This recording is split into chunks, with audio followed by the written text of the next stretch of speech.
안녕하세요 여러분, 반갑습니다. 세물결 플러스의 북마케터 이원혁입니다. 저희 세물결 플러스의 신간이죠, 시네마 에피파니의 저자이신 김은교 교수님을 모시고 이 시간을 갖게 되었는데요. 우리 김은교 교수님은 시인이자 문학평론가로 활동하고 계십니다. 잠깐 또 소개를 드리자면 국제영화비평가 연맹 소속 영화 평론가이시기도 하고, 숙명여대에서 영화로 공부하는 세계 문학과 철학을 강의하고 계시며, 또 모두를 위한 기독교 영화제 이사로 계십니다.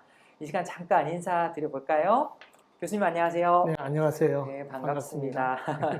네, 교수님 잠깐 이렇게 강의를 시작하기 전에 제가 좀 몇 가지 질문을 좀 던져봐도 괜찮을까요? 네. 네, 일단 지금 저희 출판사에서 나온 책이 지금 김은교의 인문숲길이라고 해서 그늘 곁으로, 그리고 시네마 에피파니가 있습니다. 그래서 제가 얼마 전에 페이스북을 보니까 그늘 곁으로 가면 에피파니가 보인다, 이렇게 소개를 해주셨는데요. 이 책의 집필 배경이 어떤지 궁금합니다. 네. 예전에 제가 그늘이란 책을 냈습니다. 예. 문학과 숨은 신이라고 해서 모든 문학 작품에는 히든갓이 있다. 꼭 기독교만의 신이 아니라 예를 들면 북한 문학이라든지 소비에트 문학에서는 그 숨은 신이 빅브라더라든지 수령으로 나오겠죠. 늘 숨은 신이 그렇게 집에서 나오기도 하고, 그래서 그런 관계들을 갖다 이제 문학 그늘이라고 해서 문학과 숨은 신으로 냈고요. 그 다음에 이제 문학의 현장을 찾아가는 곁으로라는 책을 냈습니다. 그래서 문학의 공간에서 그 문학을 만들어낸, 생산해낸 그 공간에 대한 책을 냈고요. 그 다음에 이번에 이제 영화 평론집을 낸 겁니다. 지금 여기 오기 전에 저녁 식사를 우리 김요한 대표님하고 같이 했습니다. 우리 같이 했었죠? 네. 네, 같이 저녁 식사를 하면서 이렇게 어려운 상황에서 책이 요즘에 출판이 참 어려운 시기인데 이 책을 내주셔서 감사합니다. 그렇게 제가 말씀드렸는데, 또 우리 김요한 대표님은 좋은 원고를 주셔서 고맙습니다. 그런데 저로서는 아주 감사할 따름입니다. 그래서 이 시리즈를, 김은교의 인문숲길을 계속 이어서 낼까도 생각합니다. 가령 그 미술을 어릴 때 제가 그림을 쭉 그렸고요. 누님 중 한 분이 이제 쭉 미술을 하셔서 미술 비평을 쓴 게 있어요. 그래서 미술에 대해서 책을 또 내고 싶고, 예전에 우리 김현 목사님하고 계속 얘기했는데 감옥에 있을 때 썼던 글들이 있어요. 산문들. 그것도 나중에 냈으면 좋겠다, 이런 얘기를 나누고 있습니다. 그래서 이 시리즈를 계속 낼까 생각하고 있습니다. 그러시군요. 감사하죠. 네, 그러면 한 가지만 또 질문을 던져보도록 하겠습니다. 제가 알기로는 김은교 교수님은 이제 문학 평론가로 더 유명하신데, 어떻게 이렇게 영화 평론을 또 하게 되셨는지, 네, 그 계기가 굉장히 좀 궁금하네요. 누구라도 영화라고 하면 한마디씩 다 할 수 있죠. 누구라도. 제가 영화 평론가라고 지칭하는 건 좀 그렇고요. 그냥 좋아하는 영화를 글을 쓴 거죠. 네. 근데 1980년에 문학 평론가 프레데릭 제임슨이라는 사람이 정치적 무의식이라는 책에서 그 이야기가 있으면 다 문학이라는 얘기를 했어요. 그러니까 예전에는 문자로 쓰여진 것이 문학이라고 생각을 했는데, 프레데릭 제임스는 1980년에 디스코스, 담론, 이야기가 있으면 다 문학으로 볼 수가 있다. 그래서 영화뿐만 아니라 아키텍처, 건축까지도 이야기가 있잖아요, 건물에. 네, 그다음에 애니메이션, 비디오, 어떤 게임, 놀이, 이런 것도 다 문학 비평으로 비평할 수 있다고 생각을 했거든요. 그래서 본인이, 프레데릭 제임슨이 자기 저서에서 비디오를 다 풀고 그러고 있습니다. 슬라보의 지적이라든지 이런 분들도 철학의 대상을 또 영화로 두고 비평을 하기 시작했던 것이 1980년대 같아요. 그 전에는 이미 발터 베냐민이라든지 이런 분들이 아이젠슈타인의 영화를 분석하기도 하고 또 소개하기도 했습니다. 그래서 누구나 그렇듯이 저도 그 대학원 시절에 람보부터 비평을 했던 것 같아요. 람보 1, 2, 3, 4. 그 람보 시리즈를 보고 제가 다니던 대학원 신문에 쭉 연재글을 쓴 적이 있습니다. 그런 적이 있는데, 제가 영화를 좋아하는 걸 알고 몇 군데서 연락이 왔어요. 그래서 여기 모기영이라고, 모기영이 좀 약자가 뭔지 아세요? 아까 제가 말씀드렸던 그 모두를 위한 기독교 영화제. 모두를 위한 기독교 영화제. 네네. 기독교 영화제가 여기 말고 또 사랑 영화제도 있고 그래요. 몇 군데가 있는데 여기서 같이 하지 않겠냐고 우리 최연 영화 비평가하고 우리 강신일 우리 영화 배우시죠. 이분들하고 여러분들하고 힘을 모아서 이렇게 같이 영화제를 일고 왔습니다. 그러고 나니까 또 국제 영화 비평가 연맹에서 베를린에 그 본부가 있는데 같이 할 수 있는 기회가 돼서 저기 소속으로 지금 현재 한 36명 정도의 영화 비평가가 있습니다. 네. 그분들 선배 영화 비평가들한테 배우면서 모임에 참여해서 요즘은 이제 영화를 자주 보고 영화에 대한 글을 발표하고 또 상의하고 이러고 있습니다. 네. 감사합니다. 저도 개인적으로 궁금한 것들은 굉장히 많은데 이제 강의 시간 본격적으로 시작을 하겠습니다. 아마 영화를 좋아하시는 분들이라면 이 시간 분명히 유익하고 즐거운 시간이 될 거라 생각하고요. 네, 이제부터 교수님께 마이크를 넘겨드리도록 하겠습니다. 교수님 잘 부탁드립니다. 예, 감사합니다. 네, 안녕하세요. 오늘 제가 여러분들과 나눌 이야기는 시네마 에피파니란 무엇인가 이런 이야기입니다. 이 이야기를 우리 영화를 공부하는 모임에서 제가 발표를 한 적이 있어요. 시네마 에피파니라는 용어. 이 용어가 뭐 일반화된 용어는 아니죠. 제가 쓰는 그런 용어인데 이 용어를 좀 설명하고 이야기를 시작하면 어떨까 생각합니다. 그래서 오늘은 시네마 에피파니에 대해서 얘기를 하려 합니다. 아마 한 1시간 반 정도 될 것 같은데 제가 여기 시계를 보면서 진행을 하려고 합니다. 제가 할 얘기는요, 이 종교 언어예요. 에피파니라는 신학 용어죠. 그래서 에피파니에 대해서 여러분들에게 좀 설명을 하고, 두 번째는 에피파니를 잘 설명하는 영화로 사일런스죠. 침묵이라는 영화를 제가 소개를 하려고 합니다. 그리고 에피파니를 아주 일반화시킨, 예술 언어로 일반화시킨 분은 제임스 조이스입니다. 그래서 제임스 조이스의 문학에 나오는 에피파니를 여러분들과 대화 나눠보려고 합니다. 그리고 이제 니체나 발터 베냐민이나 또 김수영에게서 에피파니라는 용어가 이제 변형돼서 나오거든요. 올해가 이제 김수영 시인 100주년인데, 그래서 여러 그 지식인들에게서 나오는 에피파니의 의미는 어떤 의미인가 이런 얘기도 나눠볼까 합니다. 그 마지막에는 BTS 노래 중에 에피파니라는 노래가 있어요. 그래서 이 노래를 갖다가 아마 시간이 없어서 못하지 않을까 이런 생각을 하는데요. 제가 요즘 BTS 강연을 계속하고 있습니다. 이 BTS 노래 안에 너무도 많은 문학 작품하고 그 다음에 또 철학과 또 많은 예술이 있어서 여러분들에게 이렇게 같이 나눠서 얘기를 하려고 합니다. BTS에 대해서 제가 윙스만 제가 분석해서 올린 그 강연한 한양대학교에서 강연한 그 영상이 제 김은교 TV 유튜브에 올라가면 있습니다. 그래서 여러분들 그걸 참조하셔도 되겠습니다. 먼저 제가 신학에 나타난 에피파니는 어떠한 모양으로 나오는지 한번 여러분들과 대화 나눠보겠습니다. 그거 하기 전에 제가 이 책을 다 설명을 못해요. 오늘은 이 제목에 대해서만 얘기를 하고 마치려고 하는데, 월계 문화 정보 도서관에서 지금 여기 포스트는 7번이지만 8번으로 나눠서 이 책을 강연해 달라고 그래서 좋은 기회로 삼고 8번 나눠서 히치콕의 영화 이론이라든지 또는 그 많은 그 중요한 영화들의 그 영상들의 이야기를 8번으로 나눠서 강의할 생각을 하고 있습니다. 여러분들이 관심 있으신 분은 여기 날짜 보면은 10월 5일부터 시작하는데요. 10월 5일부터 매주 화요일 아침 10시에 시작합니다. 그래서 이렇게 여러분들이 영상으로 보실 수 있겠습니다. 그래서 책과 함께, 이 책과 함께 영상으로 강의를 듣는 그런 식으로 쭉 진행을 할 것 같아요. 그걸 또 제가 유튜브로 만들어서 올리려고 하니까 관심 있으신 분들은 그걸 참조하셔도 되겠습니다.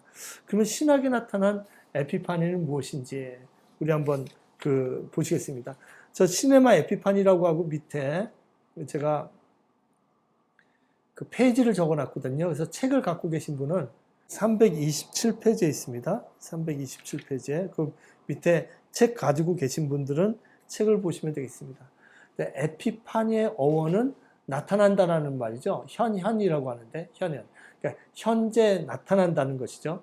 그래서 책을 보시면 본래 예수가 이 세상에 나타난 것을 축하하는 축일이란 뜻입니다. 그러니까 그 예수님이 나타났는데 그때 동방박사 3명이 아기 예수를 찾아와 경배드린 1월 6일을 에피파니의 날이라고 이렇게 얘기를 합니다. 주현절이라고 하기도 하고 현현절이라고 하기도 하고 이게 뭐 그 교파에 따라서 조금씩 달라요. 중국에 있는 기독교는 현현절이라고 돼 있더라고요. 중국 그 교회 포스터 보니까. 그래서 그 대상별로 조금씩 차이가 있습니다. 그래서 그 에피판이라는 뜻, 그 셰익스피어의 희곡 12야, 그 12야가 그 크리스마스로부터 12번째 밤을 지낸 그것이 1월 6일 전날인 에피파니에 일어난 일이죠. 그래서 에피파니는 쉽게 말하면 신을 만나는 순간이라고 이렇게 얘기할 수 있겠습니다. 여기 나오죠. 에피파니. 신을 만나는 순간. 신을 만나는 순간. 그러니까 여러분 에피파니가 참 성경에 보면 참 많은 것 같아요. 제가 숭실대학교 기독교 대학원에서 월요일날마다 강의하고 있습니다. 그 수업을 월요일날 6시부터 한 9시까지 학기 중에 쭉 강연하는데 그 수업 듣는 분들이 뭐 일반인도 계시지만 목사님들이 많으시죠. 기독교 대학원이니까. 참 제가 많이 배우고 있습니다. 얼마나 즐거운지 몰라요. 근데 1학기에는 주로 보네포 책을 읽고요. 보네포가 이제 4월 8일 날 돌아가셨잖아요. 사형당하셨잖아요. 그래서 보네포 책을 이제 그 강독을 합니다. 그리고 윤동주를 하고 또 2학기에는 키에르케고르를 하거든요. 키에르케고르 책을 보면은 참 성경 얘기 하나를 가지고 그 깊이 있게 생각을 다듬습니다. 근데 키에르케고르의 책 보면 아브라함이 그 이삭을 그 제물로 바치기 전에 하나님을 못 만나다가 이제 이삭을 아빠 왜 나를 제물이 어딨어 제사 드릴 제물이 어딨어 그러니까 아브라함이 그러죠. 이삭아 하나님이 준비해 주실 거야. 하나님이 준비해 주실 거야. 근데 뭐 주변에 뭐 양도 없고 그런 거죠. 그래서 제단을 쌓고 그 나무를 씻고 온 끈으로 이삭을 꽁꽁 묶어가지고 아빠 아파요 그러는데 올려다 놓고 이제 칼을 들어 찌르려고 그러는데 아브라함 하고 소리가 들리죠. 그때 이제 아브라함이 어디서 들려오나 고개를 이렇게 하는데 그때 에피파니의 순간 아니겠습니까? 아브라함에게는 보니까 너 옆에 준비된 양이 있다. 이게 진짜 리빙 세크리파이스 살아있는 산제물이 양이 있는 거죠. 그때 정말로 너가 아들을 죽이길 바라는 것이 아니라 너의 믿음을 보려고 했던 그 절대자의 뜻 이런 것을 깨닫는 순간이 에피파니였죠. 모세에게도 에피파니가 있었겠죠. 뭐 호렙산이라고 하는데 제가 몽골에 가니까 호렙산이 아니더라도 이 사막에서 나무들끼리 이렇게 막 부딪혀가지고 불이 잘 난대요. 떨기나무 이런 게 워낙 덥고 그러니까. 근데 하여튼 호렙산에 가서 그 떨기나무에 막 불이 붙은 걸 봐요. 그래서 모세가 이제 가가지고 이게 왜 불이 붙지? 그리고 이제 가서 보는 거죠. 그랬더니 거룩한 곳이니 신발을 벗어라. 신발을 벗어라. 그런 얘기 해요. 근데 그게 그 신발을 벗으라는 말이 우리로 말하면 차에서 내려라. 뭐 너 가진 거에서 내려라. 그런 뜻으로 할 수 있을 텐데 그때 그 순간 절대자를 만났던 순간 그게 이제 에피파니의 순간이겠죠. 이 에피파니의 순간 이런 걸 우리가 여러 곳에서 볼 수가 있습니다. 제가 좋아하는 여러 철학자 중에서 스피노자를 빼놓을 수가 없는데요. 스피노자의 3부작을 꼭 여러분 기회가 있으면 읽어보시기 바랍니다. 이 에티카하고 에티카 끝나면 신학 정치론하고요. 그 다음에 정치론이라는 책이 있어요. 32살에 쓴 에티카 또 35살에 쓴 신학 정치론. 죽은 다음에 살아있다면 44살에 죽었는데 스피노자가 살아있다면 이제 45살 때 썼던 그 정치론이라는 책. 철학과 신학과 정치학까지 이렇게 자기의 그 인문학적 지평과 사상의 깊이를 넓혀가는 그 스피노자의 생각을 볼 수가 있습니다. 신학 정치론이라는 책을 보면요, 저도 신학을 대학원 과정까지 공부를 하면서도 야, 스피노자 같이 쓸 수 있을까 싶습니다.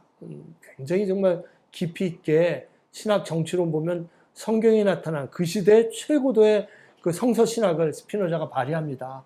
예를 들면 모세오경은 모세가 썼을 리가 없다. 모세가 그 무덤에 묻히지 않고 죽은 걸 쓴 얘기까지 나오니까 그것도 그렇고 모세오경의 저자가 적어도 최소한 4명은 된다. 뭐 이런 얘기를 스피노자가 쓰거든요. 그 당시에 그냥 굉장히 쇼크였죠. 그래서 파문당하지 않습니까? X 컨버세이션이라고 그래요. 파문을.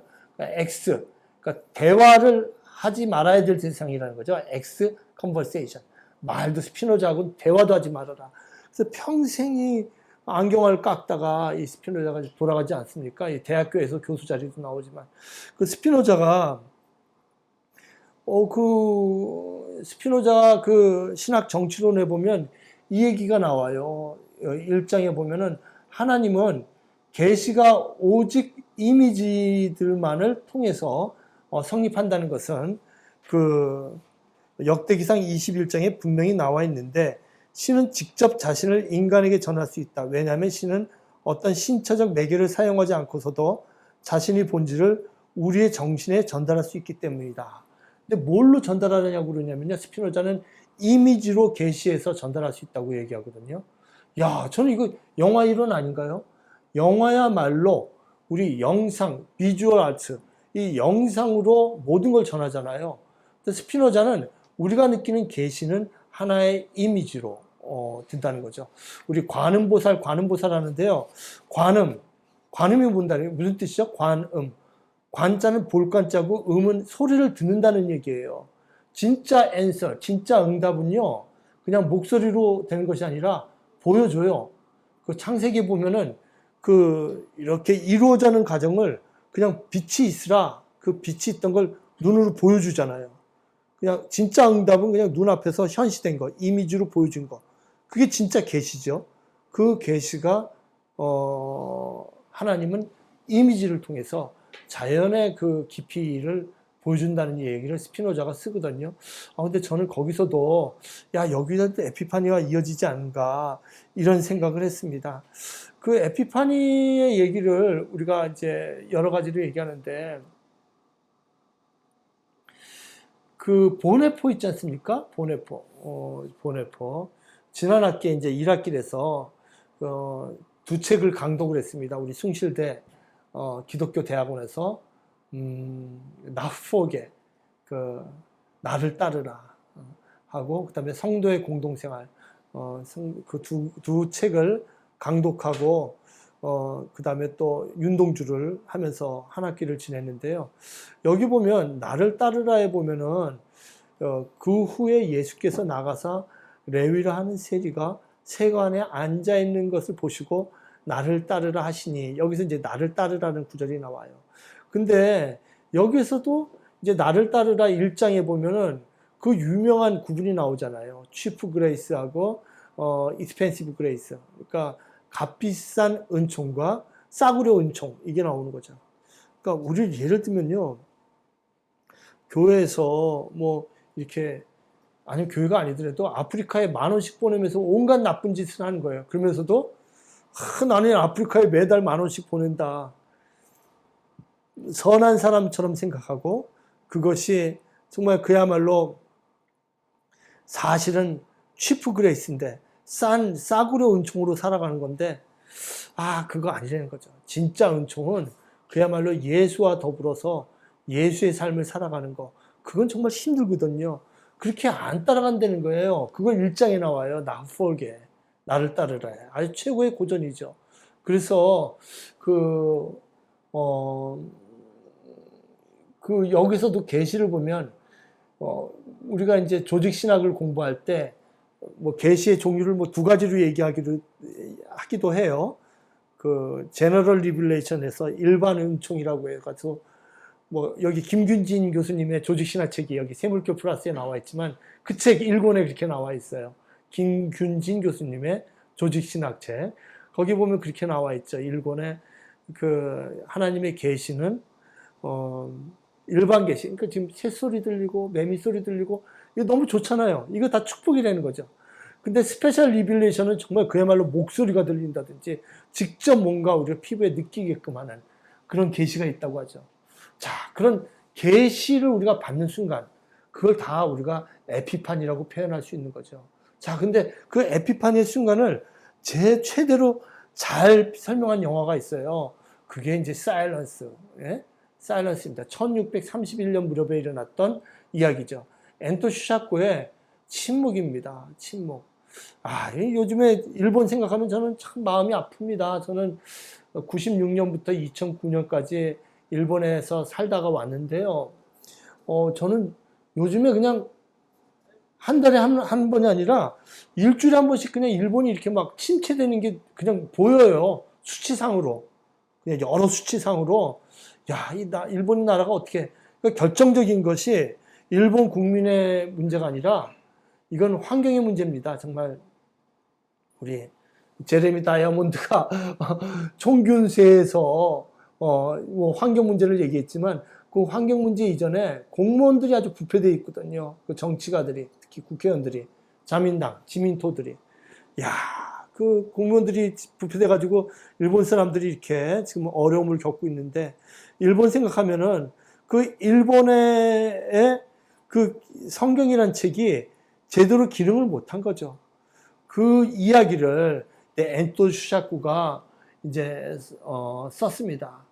자, 근데 일본이란 나라에 이제 성경이 있지 않습니까? 기독교의 역사가 어떻게 나눠주느냐. 제가 그 일본 쪽 마음이란 책을 책 있는 고향이라는 출판사에서 냈습니다.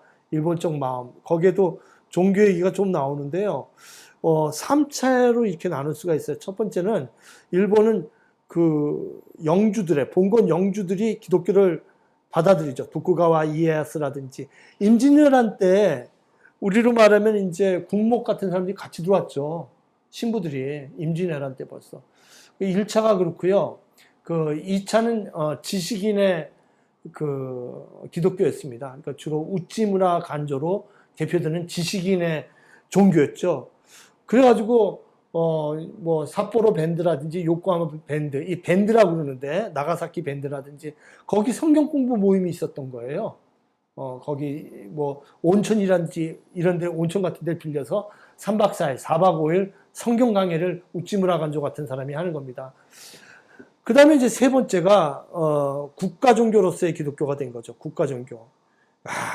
여러분 윤동주가 십자가 쓸 때 종소리도 들려오지 않는데 그 시를 5월 31일 날 십자가를 쓰는데 그 시가 종소리가 들려오지 않는데 그 구절이 11월 달에 들어가거든요. 11월 달 썼던 그 펜으로 구절을 쓰는데 5월과 11월 사이에 무슨 일이 있었는지 아시지 않습니까? 우리 수저 젓갈까지도 다 곡물로 바쳤죠. 무기 만드느라고. 그 중일전쟁이나 그런 전쟁에 쓰라고. 그래서 교회 종을 다 떼어다가 바쳐가지고 종소리가 들려오지 않는 거죠. 그런 3단계의 기독교를 생각해 보실 수가 있습니다. 기독교가 영주들의 기독교, 지식인들의 기독교, 세 번째 국가 종교로서의 기독교. 그러니까 일본에서는 기독교가 그 정말 국민들의 마음과 만나지를 못했어요. 지식인들의 기독교였고, 가진 자들의 기독교였고, 국가 종교로서 그 부패한 국가를 위해서 헌신하는 그런 기독교였죠. 그 일기 기독교와 서구와의 관계를 얘기할 때 그 일기 기독교, 제가 얘기했던 영주 시대의 기독교와 지식인 시대의 기독교, 그 메이지 시대까지 그 사이에 있었던 그 탄압의 이야기를 쓴 것이 이 엔토 슈샤코의 침묵이라는 소설 아니겠습니까? 네.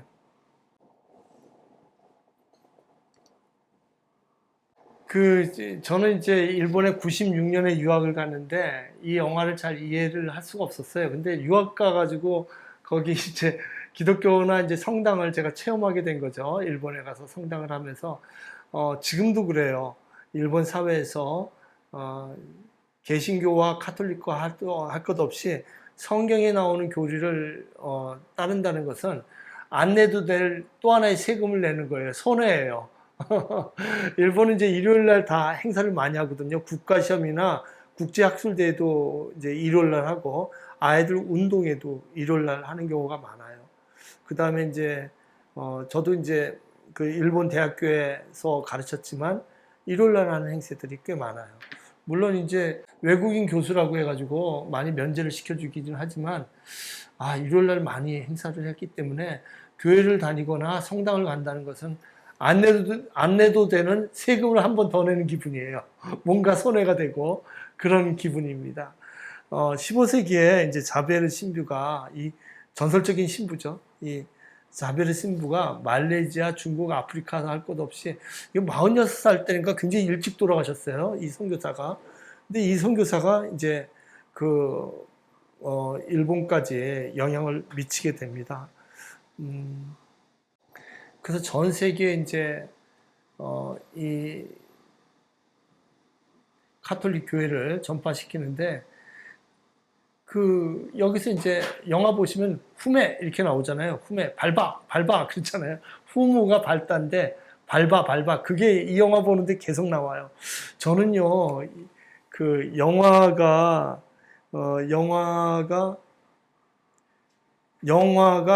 그 소설을 영화로 만들었을 때 많은 경우 실패한다고 봤는데, 이 영화는 소설보다 더 리얼한 것 같아요. 정말 너무 잔인한 장면들을 그대로 살려주고 있습니다. 그래서 이것을 이제 후미에라고 그러는데요.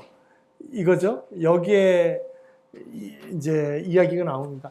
이거 일본 시골 가면요, 가끔 나와요. 저도 이거 하나 갖고 있었는데 지금 찾다가 못 찾았어요. 이 판이 얼마나 많았는지, 이걸 밟는지 안 밟는지, 발로 밟으면은 이제 기독교 신자가 아니고, 밟지 못하면 기독교 신자인 거죠. 그래서 그걸 보고 사람을 이제 고문하기도 하고 죽이기도 했던 겁니다. 저는 요거 하나 하고, 이거 다음에 한번 찾으면 제가 여기 편집할 때 영상에 넣겠습니다. 집에.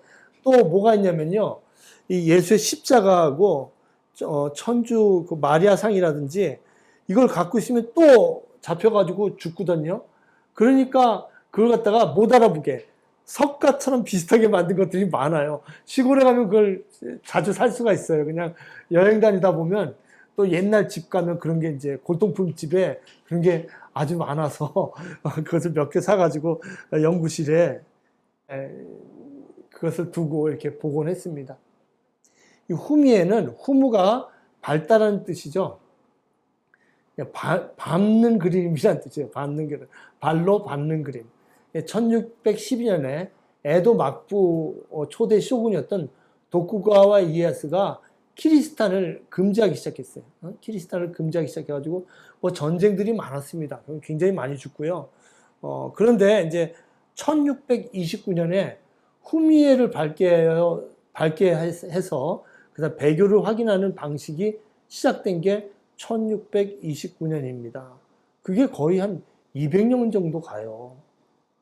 그래서 1856년에 나가사키에서 이제 폐지가 되는데, 그렇지만 후미에는 폐지가 됐지만 1873년 메이지 정부까지도 천주교 탄압은 계속됩니다. 지금도 어떻게 보면은 제가 말씀드렸듯이 종교를 갖는다는 것은 굉장히 일본에서 쉽지 않은 이야기지요. 네, 제가 지금 목소리를 좀 넣으면서 말씀드리겠습니다. 로드리고라고 이 젊은 선교사가, 신부가 페레이라라는 신부가 행방불명돼서 그 신부를 찾으러 가는 겁니다. 찾으러 가서 많은 사람을, 100여 명의 사람을 갖다 선교를 했는데, 근데 예수가 전파된다는 소식을 듣고 이제 봉건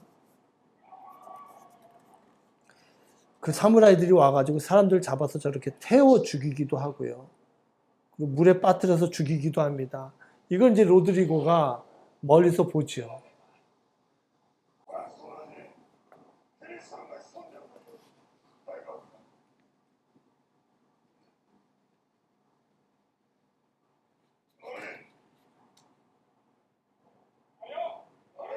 예, 침을 뱉으라고 합니다.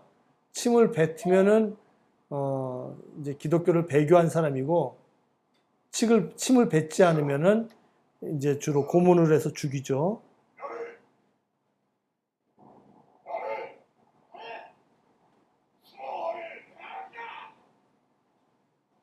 찌바, 침을 뱉으라고 지금 그러고 있습니다. 오마이와 크리스찬다. 요 놈은 그리스도 기독교 신자다 해서 또 체포를 하지요.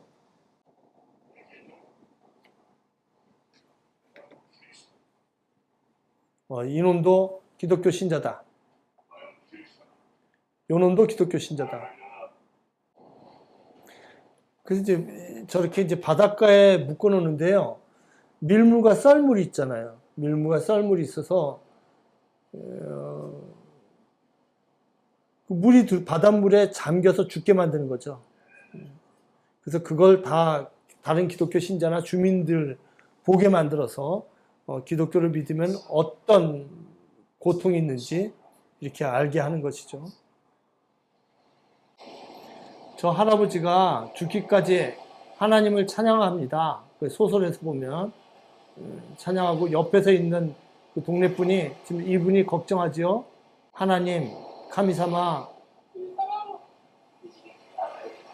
우리 그 옆에 있는 분이 이제 지신가 봐요. 이제 지 무슨 그분을 인도해 주세요. 미치비테 구다사이. 그 영혼을 받아주세요. 그리고 지금 기도하면서 지금 파도에 휩싸이고 있습니다. 하나님, 하나님 부르고 있습니다. 로드리게스죠. 이 젊은 선교사가 너무 괴로워하고 있습니다. 로드리게스가. 예.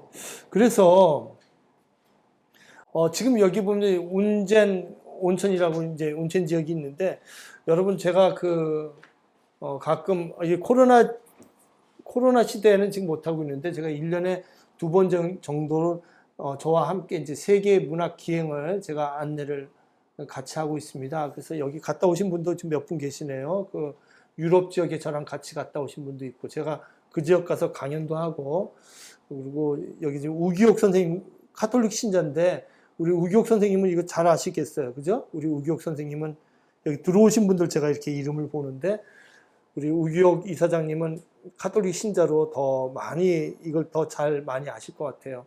저랑 일본에 가서 이 현장을 봤는데, 여러분들 이제 후쿠오카에서 비행기를 타고 가셨어요. 거기서 자동차로 한 3시간 정도 이렇게 쭉 가면 나가사키 이 지역이 나와요.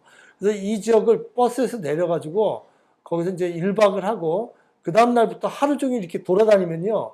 로드리게스가 처음에 들어왔던 그 지역부터 해가지고 이렇게 선교했던 지역, 그 다음에 그 지역마다 다 성당들이 있어요, 지금.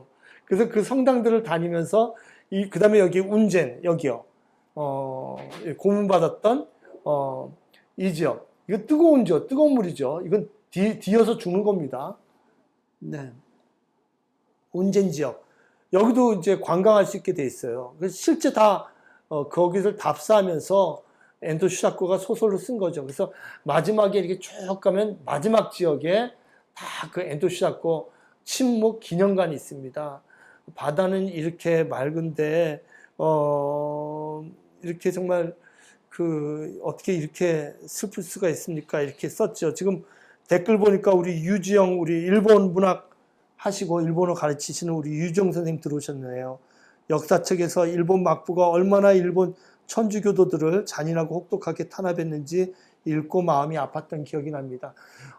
그렇죠. 정말 그 엔토 슈사코의 작품은요, 이것뿐만 아니라 저 오에 겐자부로가 그렇게 얘기를 했죠. 내가 노벨 문학상을 받을 것이 아니라 엔토 슈사코가 받아야 되는데 엔토 슈사코가 받지 못했다고 아쉬워했던 인물입니다. 그 로드리게스가 이제 이거를 보고 너무너무 괴로워하죠. 다음 영상을 이제 보실 텐데 조금 있다가 배교를 합니다.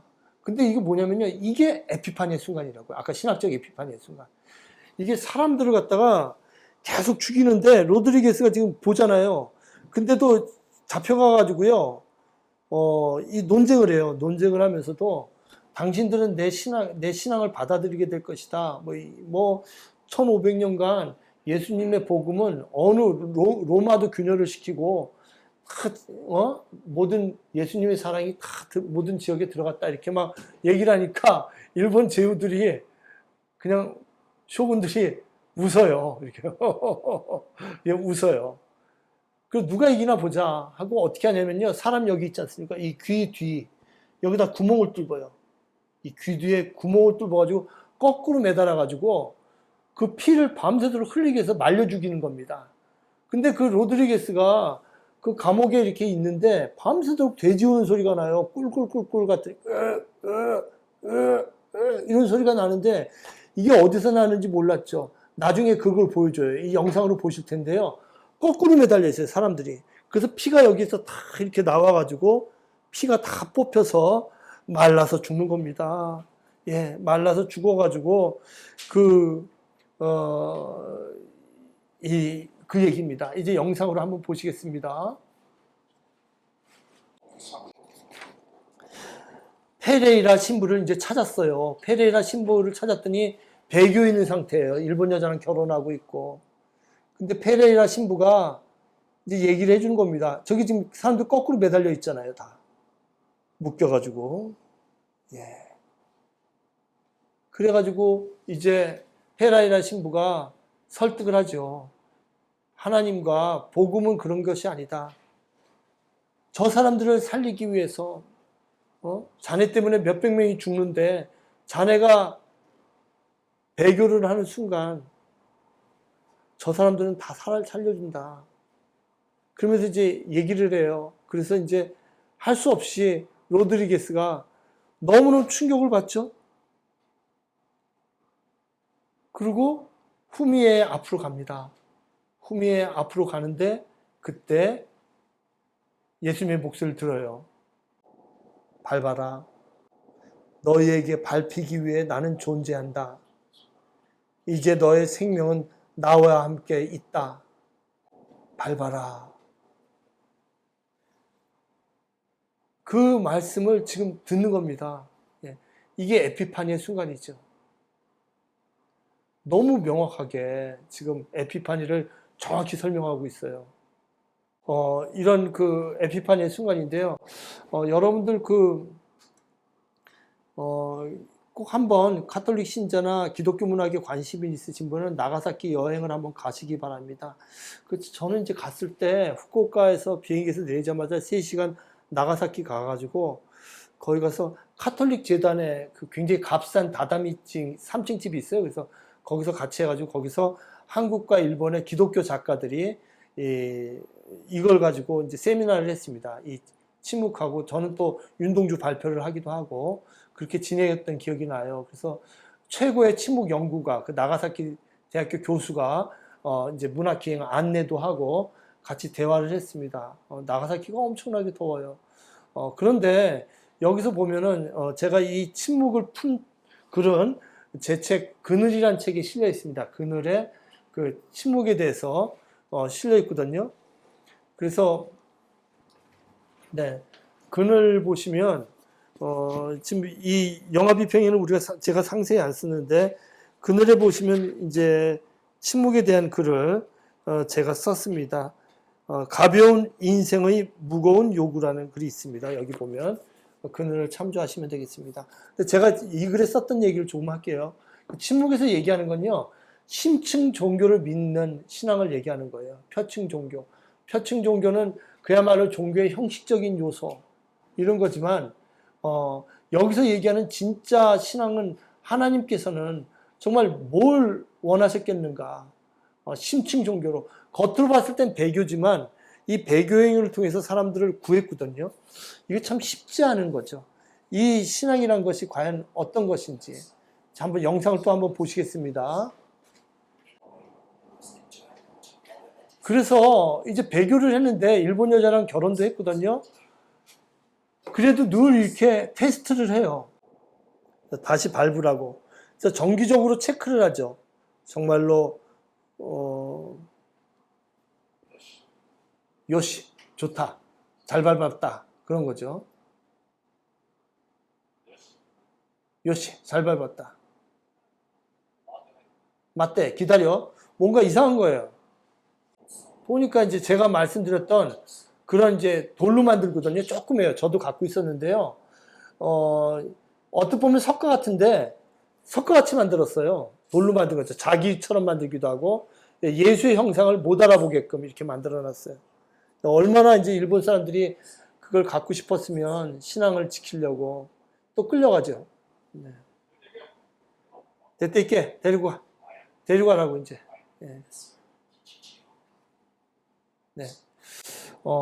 자, 실제 이렇게 됐어요. 이거 보세요. 지금 이게 이 영상이거든요. 이 그림인데요.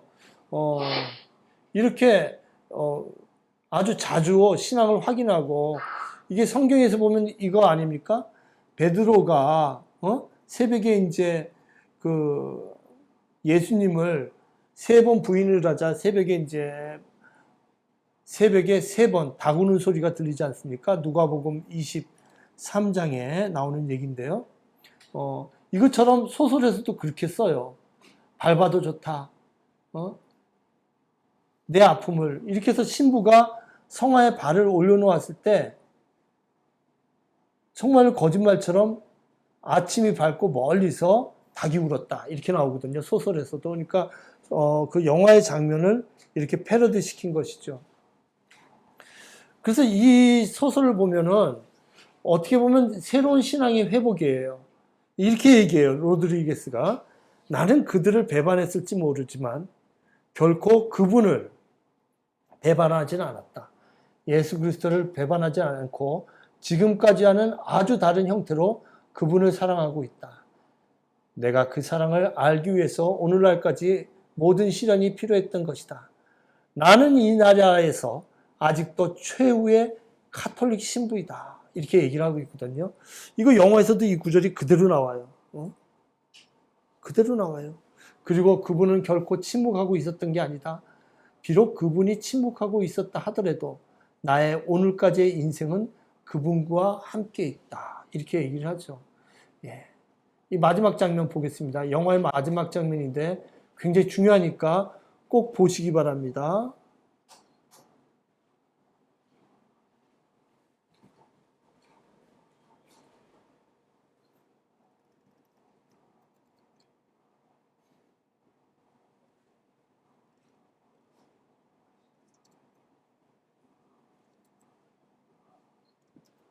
자, 여기서 여러분 주의 깊게 봐야 되는데요. 이제 이렇게 화장하잖아요. 화장하는데, 여기서 제가 중지를 좀 시키겠습니다. 그 관안의 항아리 안에 이렇게 쪼그려서 앉아 있는데요. 그 관안에 앉아 있는데, 손에 잡고 있어요. 그 시체가, 시신이. 손을 잡고 있는데 그게 십자가죠. 예. 이거는 이제 스필버그 감독이 이 독자에게 주는 에피판이죠. 이 소설에서는 이 장면이 없어요. 예? 소설에서는 이 장면이 없는데 이제 영화 감독이 이걸 만들어낸 거죠. 이걸 보고 너무너무 충격을 받았다고 해요. 이 영화를 보고. 그래서 거의 이걸 뭐 28년인가를 이 영화를, 이 소설을 어떻게 영화로 만들까 고민을 해왔다는 것이죠. 고민을 하다가 이렇게 영화를 만들었던 겁니다. 대단한 영화죠. 근데 여기서 이 영화에서 보면은 이제 앤토니 샤코의 생각이 좀 바뀌어요. 바뀌었는데 주류 보수적 종교는 신자와 절대자와의 이렇게 만남이라고 생각한다면 비주류 종교다원주의자가 됐다고 할까요? 이 전체 세상과 내가 만난다는 생각, 이런 생각으로 앤토니 샤코의 생각이 좀 바뀌죠. 그래서 이제 소설 깊은 강에 보면은 힌두교 쪽 신앙도 기독교적으로 해석하고 이런 면들이 나옵니다. 이 얘기는 제가 나중에 길게 해야 될 것 같아요. 짧게 할 부분은 아니라서 넘어가겠습니다. 이렇게 에피파니는 여러 가지로 나타나는데 신학적 에피파니를 그대로 잘 드러낸, 가장 신학적으로 드러낸 영화는 이 침묵이란 영화, 앤토니 샤코의 소설 침묵, 그 다음에 스필버그 감독의 사일런스, 이것이 아닌가 이렇게 생각을 합니다. 그래서 이제 에피파니들 감독이 이렇게 집어넣거든요. 필요할 때마다. 1917년이라는 영화를 제가 여기 보면 이 책에 1917년 짧게 제가 쓴 게 있습니다. 이 영화 보면요, 처음 시작이 나무로 시작해요. 나무에 이제 기대 앉아서 이렇게 하는데 너희 형이 지금 있는 그 부대가 지금 크게 위험에 처해 있다. 구하지 않겠냐 이런 얘기를 해서 이제 두 명의 척후병처럼 그 더 이상 전진하지 말라는 얘기를 전하려 하려고 이제 그 적진으로 뛰어가는 이야기죠. 그래서 그 얘기를 다 전한 다음에 많은 군인을 살려내는데 이 마지막 장면이 이 사진이에요. 이 사진. 이 스틸 사진. 아니, 이 사진을 제가 책에다 넣으려고 했는데, 비싸더라고요. 이게 비싼 게 아니라 허락을 안 해주더라고요, 이 책을. 그러니까 이 사진이 그야말로 이 영화의 핵심인 거예요. 그래서 그 회사에서도 이 사진을 허락을 안 해준 것 같아요. 그래서 이 책에 들어가지 못했어요, 이 사진이. 근데 이 영상으로 이렇게 한번 넣어봅니다. 그러니까 이 감독이 에피파니로서 이렇게 제시하고 싶었던 것은 나무죠, 나무. 자, 그러면은 이제 그 에피파니라는 단어를 이제 세상에 굉장히 넓게 알린 그 예를 이제 그 이론으로 얘기하면 그건 제임스 조이스죠. 그 제임스 조이스의 얘기를 좀 제가 얘기하겠습니다. 제가 마틴 스콜세지죠? 마틴 스콜세지인데 제가 잘못 얘기했습니다. 나중에 영상 편집할 때 다시 고치겠습니다. 사일런스 만드신 분이 마틴 스콜세지입니다. 예, 감사합니다. 우리 안수길 선생님, 예, 고맙습니다. 네. 자, 그 다음에 제임스 조이스의 에피파니 얘기를 좀 하겠습니다. 그 에피파니라는 용어를 문학적 용어로 아주 그 자기 소설에 쓰신 분이 에피파니라는 용어를 쓰신 분이 제임스 조이스예요. 제임스 조이스는 더블린 사람인데 더블린은 어떤 곳이에요? 더블린, 아일랜드라는 곳은 거의 한 700 몇 년간을 영국 식민지로 있었어요. 지금은 아일랜드가 일본하고 우리가 하고 일본 관계랑 비슷한 거죠. 우리가 지금 일본을 이렇게 여러 가지로 추월하고 있는데 아일랜드는 벌써 한 10여 년 전에 영국을 추월했어요. GDP라든지 모든 면에서 영국보다 잘 사는 나라가 지금 아일랜드가 됐습니다. 근데 그 아일랜드도 북아일랜드가 있고 남아일랜드가 있고, 그래서 우리랑 같은 나라죠. 그 분단되어 있는 지구상의 두 나라예요. 예, 한국하고 이 아일랜드가 남북으로 갈라진 나라입니다. 자, 그래서 이 당시에는 그 유럽의 여러분들이 잘 이해가 안 되는 경우가 있어요. 루소라든지 그 홉스라든지 그야말로 이성적인 계몽주의자들이 있었던 이 나라들이 어떻게 식민지를 만들 생각을 했을까? 바로 그 생각 때문에 식민지를 만들었던 거예요. 바로 서구의 우리의 뛰어난 이 문화를 계몽하자. 그래서 미션이라는 단어를 써요. 미션. 이 식민지를 우리가 선교하자. 이런 생각으로 식민지를 아주 적극적으로 받아들인 거예요. 여러분들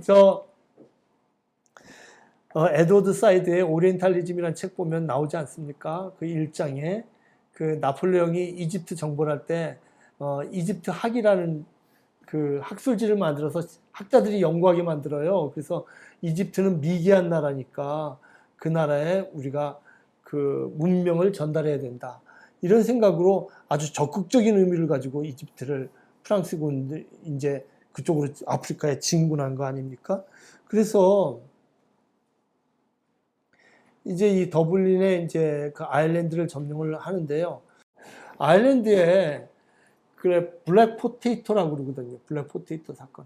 그 검은 감자 사건을 해가지고 그 800만 인구였다고 그러죠. 800만 중에서 100만 정도가 죽었다고 그래요. 그 다음에 100만 정도가 외국으로 이렇게 아일랜드 기근을 피해서 세계에 흩어집니다. 그래서 세계의 거지 중에 거지는 아일랜드 사람들인 거예요. 그러니까 인구의 4분의 1이 그 감자 사건으로 인해서 감자에 그 전염병이 있어서 그 감자가 푸석푸석하게 이제 부서지는 거예요. 근데도 먹을 거리가 없어서 감자밖에 먹을 게 없어서 먹으면 전염병 걸려서 죽고 해서 100만 정도가 죽었다고 그래요. 뭐 숫자를 셀 수가 없어요. 뭐 70만, 80만 이렇게 얘기하는 데도 있고, 더블린에 가면 이렇게 그 죽은 사람들 동상을 이렇게 만들어 놨다고 그러지 않습니까? 그 아주 못 사는 어려운 나라였죠. 인구의 4분의 1이 전염병으로 해서 파괴되고, 그 800만 중에 100만이 세계로 노동자로 나갔던 나라들. 그래서 여기 보시면 미국에서 그 차별받는 이 도표를 제가 그 도표를 찾아서 그려봤는데요. 여기 보면 이 와스프라고 해서 백인들을 화이트 아메리칸이죠. 그래서 이 백인들이 그 섹스인계 그다음에 프로테스탄트 이런 사람들이 이제 제일 그 존대받는 사회가 미국 사회 아닙니까? 멜팅 팟이라고 하지만 다 막 섞여 있다고 하지만 사실은 확연하게 내면적인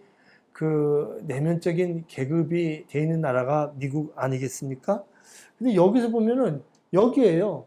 아이리시들. 예. 이 사람들이 백인 중에 가장 탄압을 받는 사람들이에요. 물론 여기에 뭐 아시안이라든지 아프리칸 아메리칸은 더 밑에 있지만 그 소설에 보면 여러분 카프카의 소설 아메리카 나중에 실종자라고 제목이 이제 바뀌는데요. 일개 실종자라고 써 있다고 그래서 제목을 이제 바꾸죠. 거기에 보면은 그 아이리시들이 노동자로 일하는 얘기들이 많이 나와요. 카프카뿐만 아니라 정말 많은 문학 소설에서 제임스 조이스 소설에서도 아일랜드 사람들이 얼마나 외국에 나가서 천한 대접을 받는지 이런 얘기들을 볼 수가 있습니다. 예. 자, 제임스 조이스 이 사람은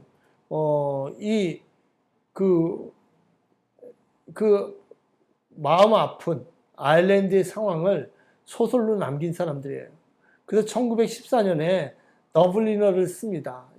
한 32살 정도 되죠. 그 다음에 이제 그 다음에 젊은 예술가의 초상이라고 A Portrait of an Artist as a Young. 이 젊은 예술가의 초상이라는 작품을 씁니다. 근데 여기서 이 사람이 이제 에피판이라는 말을 아주 문학 용어로 쓰죠. 그 제임스 조이스는 이렇게 그 아일랜드 돈에 들어가기도 하고요. 제임스 조이스 때문에 지금 오늘날 아일랜드가 됐다고 이제 얘기를 해요. 전설적인 대통령이 있죠. 여자 대통령. 지금 은퇴하셨지만 그 환경 운동하시는 이름이 뭐죠? 갑자기 생각이 안 나네. 나중에 자막에 여기 넣겠습니다. 그 대통령이 여러 번 얘기를 해요. 제임스 조이스 덕분에 우리 아일랜드 사람들이 깨달았다고. 제임스 조이스가 볼타라고 영화관을 한 1년 정도 경영하기도 했어요. 그 영화관이 지금 그 자리가 남아있기도 한데, 그래서 영화 기법이 굉장히 많아요. 우리 젊은 예술가의 초상을 제가 강연할 때 그 시퀀스로 제가 이렇게 나눠서 강연하는데요. 제일 젊은 예술가의 초상이 5장까지 돼 있잖아요. 근데 그 영화를 만들기 좋게 만들어 놨어요. 자기가 영화를 좋아하니까. 더블린 사람들도 거의 영화를 만들기 좋아요. 그 시퀀스별로 이야기별로 탁탁 나눠져 있어가지고 시퀀스, 그 다음에 씬이라고 그러죠. 시퀀스는 하나의 이야기가 있는 단위고요. 씬은 이제 이렇게 지금 카메라가 세팅되어 있는데 카메라가 세팅되어 있는 걸 이제 씬이라고 그러고 그 씬을 나눈 걸 쇼트라고 그러죠. 이렇게 하나하나 그 쇼트를 붙여가지고 이렇게 하는데 그 제임스 조이스는 영화 기법에 굉장히 아주 그 몸에 배어 있었던 것 같아요. 소설 읽으면 영화처럼 이렇게 모양이 그려집니다. 그런데 그 더블리너스를 이렇게 이제 쓰기 시작하고 그런데 이제 그 이분의 삶을 그 20년씩 이렇게 단위로 나눠서 생각하면 좋아요. 그러니까 1882년부터 20년 더하면 1902년이죠. 이런 식으로 그런 식으로 이렇게 그래서 59세에 돌아가시거든요. 59세에 돌아가시니까 제 나이가 지금 딱 지금 59세인데 내년에 이제 60세가 되는데 나는 뭐 했나. 제임스 조이스 나이가 됐습니다. 제가 그래서 생각을 해봅니다. 그런데 이 더블린 사람들 보면은 이분이 이 전체적으로 그 더블린 사람들을 어떻게 보냐면 죽은 사람들, the dead, 죽은 사람들, 그 그 다음에 마비된 사람들로 봐요. 마비라는 단어가 굉장히 자주 나오고 아주 여러 번 마음 아프게 나오죠. 근데 여기서 그 리차드 그란트에게 보낸 편지가 있어요. 이 편지에 따르면은 이 사람이 뭐라고 얘기를 하냐면 나의 의도는 우리나라의 도독사라는 거 뭐예요? 도독사가 뭐예요? My intention was to write a charter of the moral history. 도덕의 역사 of my country. 내 나라의 도덕사를 쓰고 싶다고. 도덕의 역사를. 그러니까 이 나라가 얼마나 부패했는지 그걸 쓰고 싶다고요. 도덕사를. 그래서 나는 더블린을 나는 선택을 해가지고 그 풍경들을 쓰려고 한다고요.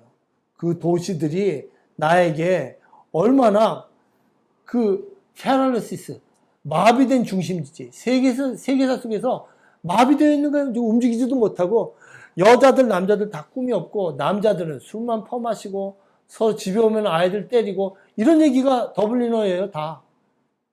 그냥, 신부들은요, 그 1장, 시스터스라는 그 자매들, 이란 1장 첫 번째, 그가 15편의 소설이 나오거든요. 근데 여기 보면은 15편의 소설이 정상이 없어요, 다. 예. 다 마비돼 있어요. 여기 나온 사람들 다 마비돼 있어가지고. 그 1장에 나오는 신부는요, 뭐죠? 아동성의 집착자?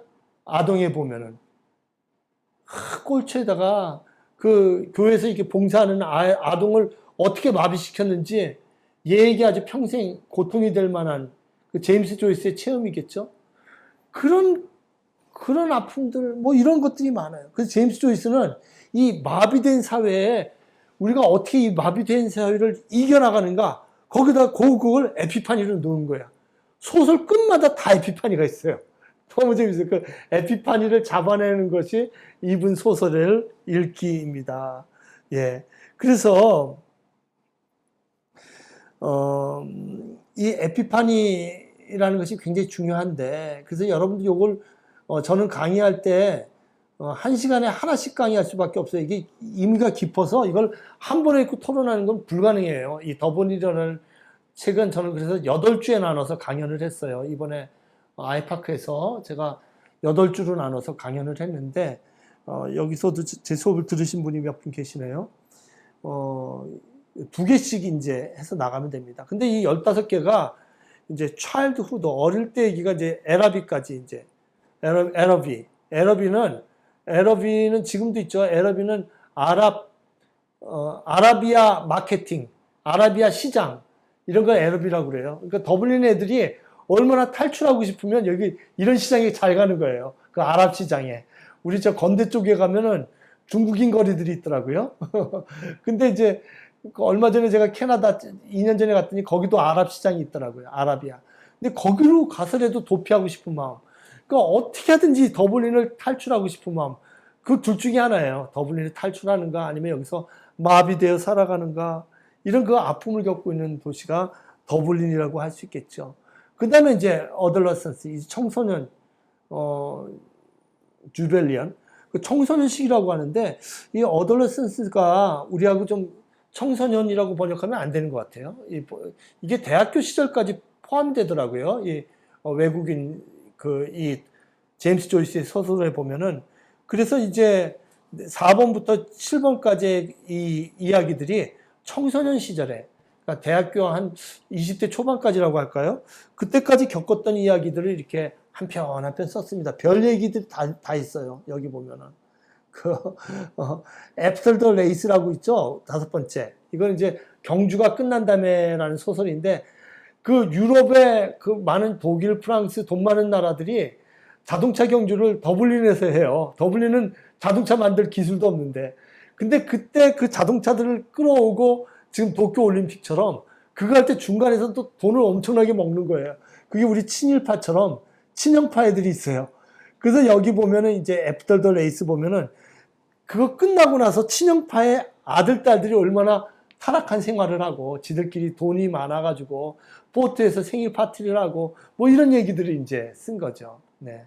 그 다음에 이제 세 번째가 maturity 해가지고 이제 성장해서 어른이 되었을 때 겪었던 이야기. 예? 그런 얘기들이 이제 여기 있어요.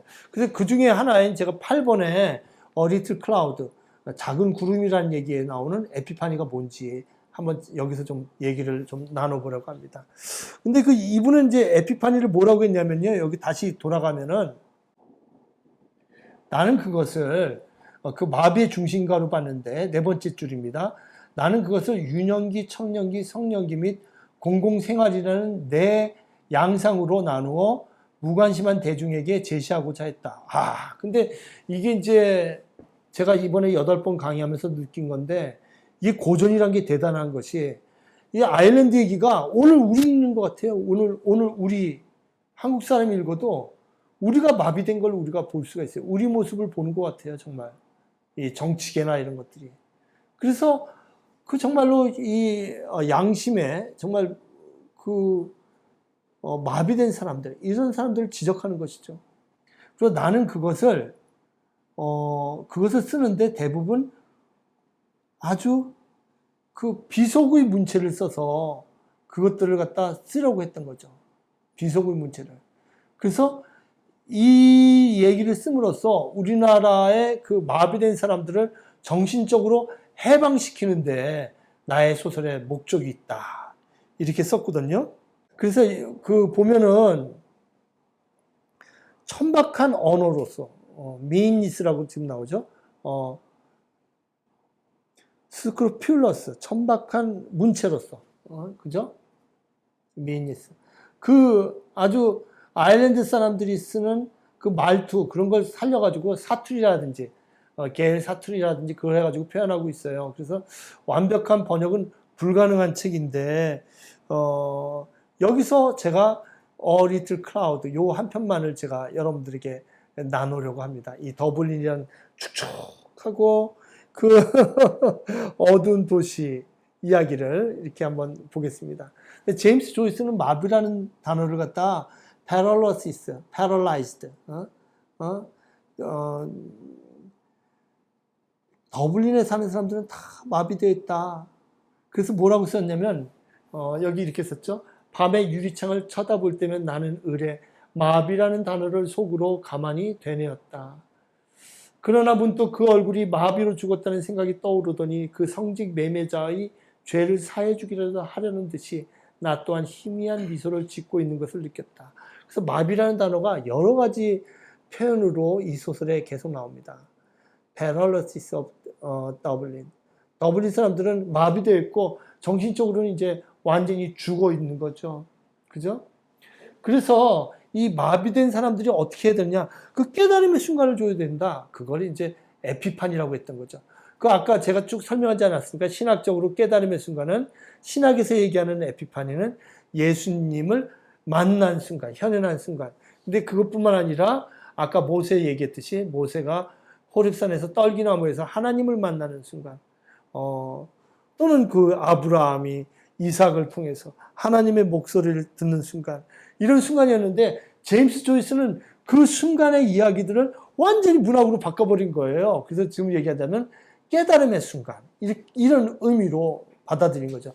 근데 그게 간단하지가 않아요. 제가 굉장히 에피파니를 여러 가지로 설명을 합니다. 여러분 젊은 예술가의 초상 제5장을 보시면 그 에피파니를 이분이 정말 여러 가지로 문학적인 이야기로 하는 걸 얘기할 수가 있는데요. 자, 여기서 보면요. 본래 히라버로 현현, 계시, 이전에 숨겨진 어떤 것의 본질이 드러남으로 이렇게 얘기를 했죠. 그래서 조이스는 이 두 가지 용법으로 사용했어요. 순간적으로 계시를 느끼거나 비전을 보게 되는 직관적 경험. 그런 경험을 기록한 원고. 조이스는 갑자기 베일이 벗겨지듯이 신비가 드러나고 사물의 진실이 분명해지는 순간, 그것을 에피파니의 순간이 있다고 믿었습니다. 갑작스러운 정신적 계시, 천박한 언어나 몸짓, 마음에 기억할 만한 국면, 이런 걸 갖다 우리가 에피파니라고 할 수 있겠죠. 그 에피파니를 매일 느끼면 행복하겠죠. 니체는 에피파니를 그 정오의 표범이 폭포처럼 쏟아져 오는 그런 순간이라고 그렇게 이제 짜라스트라는 이렇게 말했다 그렇게 표현하지 않습니까? 그 계시와 깨달음의 순간이 매일 있는 사람은 행복하겠죠. 아모르 파티죠. 그야말로 김현자의 아모르 파티하고 춤추듯이 정말 언제든지 행복한 순간이 언제든지 깨닫는다면 그 삶이 얼마나 행복하겠어요. 정말 행복하죠. 그런 식으로 늘 우리가 깨달음을 앙망하는 거 아닙니까? 지금도 여러분들 그 깨달음의 순간이 있다면 참 좋겠는데. 그래서 이 에피파니는 그 종교적인 용어, religious term, 크리스찬 페스티벌이라고 그래, 크리스찬, 그죠? 이 눈뜸의 순간, 만남의 순간, 이런 건데, 제임스 조이스는 이걸 갖다가 to realize in a moment, 깨달은 순간, 깨달음의 순간이라고 했죠. 그래서 제 김은교 TV에 그걸 갖다가 깨달음의 순간이라고 제가 전후에 이렇게 오프닝하고 클로징 할 때 깨달음의 순간이라고, 김은교의 깨달음의 순간이라고 합니다. 그리고 제가 국민TV에서 그 라디오 진행했을 때도 그 방송 이름을 일시적 순간이라고 했어요. 아마 4, 5년 전에 제가 진행했던, 한 1년 정도 진행했던 그 인문학 라디오 프로그램, 그 프로그램이 일시적 순간이었습니다. 잠깐이라도 깨닫는 순간. 그걸 갖다가 제임스 조이스가 썼던 것이죠. 그 에피파니 이야기를, 이제 얘기하겠습니다. 그러니까 제임스 조이스 문학에서 중요한 것이, 패럴러시스, 마비, 그다음 아이솔레이션, 다 소외되어 있고, 버려져 있고, 이런 인물들을 갖다 이렇게 얘기하는 거예요. 그다음 포버티. 아주 궁핍하거든요. 아일랜드. 가난하고. longing for escape. 막 에랍이라든지 다 이 아랍 사회로 도망갈 생각, 칠레로 도망갈 생각. 뭐 노동자가 되더라도 여기서 사는 것보다는 이거 지옥이니까. 이 지옥을 도망가면 그 생각만 롱잉하는 거죠. 그 다음에 릴리전이 얼마나 부패했는지, 카톨릭이라는 것이. 이 아일랜드 원래 종교는 카톨릭 아닙니까? 이 카톨릭이 얼마나 부패했는지. 그 젊은 예술가의 초상 4장에 보면요. 그 카톨릭 그 신부가 제임스 조이스한테, 이제 스티븐 데덜러스죠. 소설에서는 카톨릭 신부가 되지 않겠냐고 얘기를 이제 권하는 장면이 나와요. 그 장면에서 계속 얘기하는 게 그거예요. 카톨릭 신부가 되면 일반인들이 못하는 라틴어를 할 수가 있다.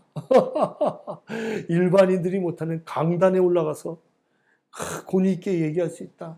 카톨릭 신부가 되면은 일반인들이 못하는 옷을 입을 수 있다. 그러면서 그 옷을 갖다가 천박하게 또 표현해요. 그 옷은 발음하면은 여성의 속내의 같은데, 속내라는 그런 영어 단어를 얘기하거든요. 그 제임스 조이스가 거기서 저 사람처럼 신부되면 안 되겠다. 이게 뭐예요? 진짜 종교인이 된다는 건요, 예수님처럼 된다는 건요, 예수님처럼 산다는 거잖아요. 신부가 되고 목사가 된다는 건요. 제가 신학 공부할 때 제 그런 친구들이 있었어요. 예수님 때문에 인생을 조졌습니다. 예수님 때문에 인생을 조졌습니다. 할렐루야. 그러고 불렀어요. 그 친구들이 정말 예수님처럼 살고 있어요. 그 남녀교회 전진택 목사라든지 제가 아주 존경하는 목사들입니다. 이 삶에서는 몰락했을지 모르지만 그 몰락을 통해서 정말 예수님과 살아가는 그런 삶이 이제 그건데, 이 아일랜드의 릴리전은요, 어떻게 하면 권력을 잡을까? 그래서 그 신부가 제임스 조이스한테 그 신부가 되지 않겠냐고 권하는 그 제4장에서 파워란 단어가 얼마나 많이 나온지 몰라요. 여기 영문을 보면은. 파워를 얻는다. 그게 그 마귀들이 예수님 실험할 때랑 뭐가 틀려요? 그 40일 동안 광야에서. 그렇게 이제 부패한 거죠, 종교가. 그 다음에 성직 매매하고, 그야말로. 그 다음에 또 마약 같은 거 먹고, 그 다음에 젊은 아동성, 뭐라 그러죠? 애착 증세가 있어가지고, 일장보통. 그래가지고, 이 아일랜드에서 제임스 조이스는요, 조국도 믿을 바가 안 되고, 종교도 믿을 바가 안 되고요, 가족까지도. 여기선 더 이상 얻을 게 없다. 그 속에서도 에피파니를 계속 찾은 거예요. 여기 어떤 의미가 있을까? 깨달음의 순간이 있을까? 그래서 이제 그 에피파니를 계속 소설에다 보였죠. 이 에라비라는 소설은요, 그 어린아이가 그 동네 눈앞벌 되는 누나를 좋아합니다. 근데 그 누나한테 선물하고 싶어요. 에라비에 가면 선물이 가능하겠죠? 에라비는 그 아랍 마케트? 아랍 마케트인가? 아라비안 마케트. 우리나라는 없겠지만 우리나라는 중국 시장들이 있죠, 목사님. 그죠? 여기저기 어디에 가면 있을까? 안산? 뭐 어디? 안산에도 있고 인천도 있고 여기 뭐 어디 그 양꼬치 골목도 있더라고요. 저기 건국대학 가니까 거기가 이제 좋아하는 사람 거기 가는지 모르겠어요. 근데 이제 예, 탈출하고 싶어서 어떻게 하든지 아일랜드 탈출하고 싶어서 근데 여기 가보니까 에피파니가 뭐냐면요, 여기도 구원이 없더라고요. 여기 한심한 사람들이 모여가지고 뭐 돈계산하고 이런 걸 꼬마애가 들으면서 여기도 구원이 없구나. 그게 이제 에피파니로 나오기도 하고요.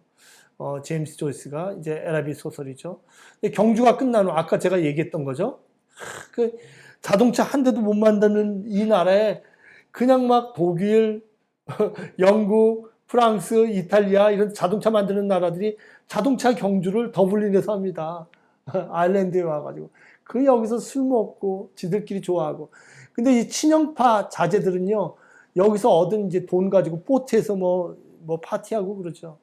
그래서 이제 1904년에 실제 그 1904년 12월 17일자에 아이리시 홈스테드에 발표한 작품인데요. 이게 이제 실제 자동차 경주가 그때 있었죠. 그 자동차 경주를 보고 그때 여러 경험을 바탕으로 이 글을 쓴 겁니다. 실제 사건이 이거예요. 실제 사건이 이거라서 제가 이제 암살의 이경영 씨 써가지고 좀 사진을 가져와서 좀 죄송합니다만 암살 보면은 이제 이경영 씨가 이렇게 친일파로 나오잖아요. 그 더블린에서의 친형파의 얘기, 그 얘기도 하나의 깨달음으로 이제 에피파니에 넣기도 하고요. 이제 제가 얘기하고자 하는 이 자궁구름들 얘기하겠습니다. 이거 참 슬픕니다. 여러분 1970년에 1980년대 대학 다니실 때 이 나라는 희망이 없다. 어떻게 하든지 유학을 가야 된다. 이 나라에서 탈출해야 된다. 이런 생각 가지신 분 없으실까요? 옛날에 6.25 때는 더 했을 거예요. 아마 6.25 때는 이 나라 정말 한국전쟁 났을 때는 정말 어떻게 하든지 탈출해야 된다. 이런 생각들 했을 거예요. 지금 미얀마 사람들은 더 하죠. 어떻게 하든지 탈출해야 되죠.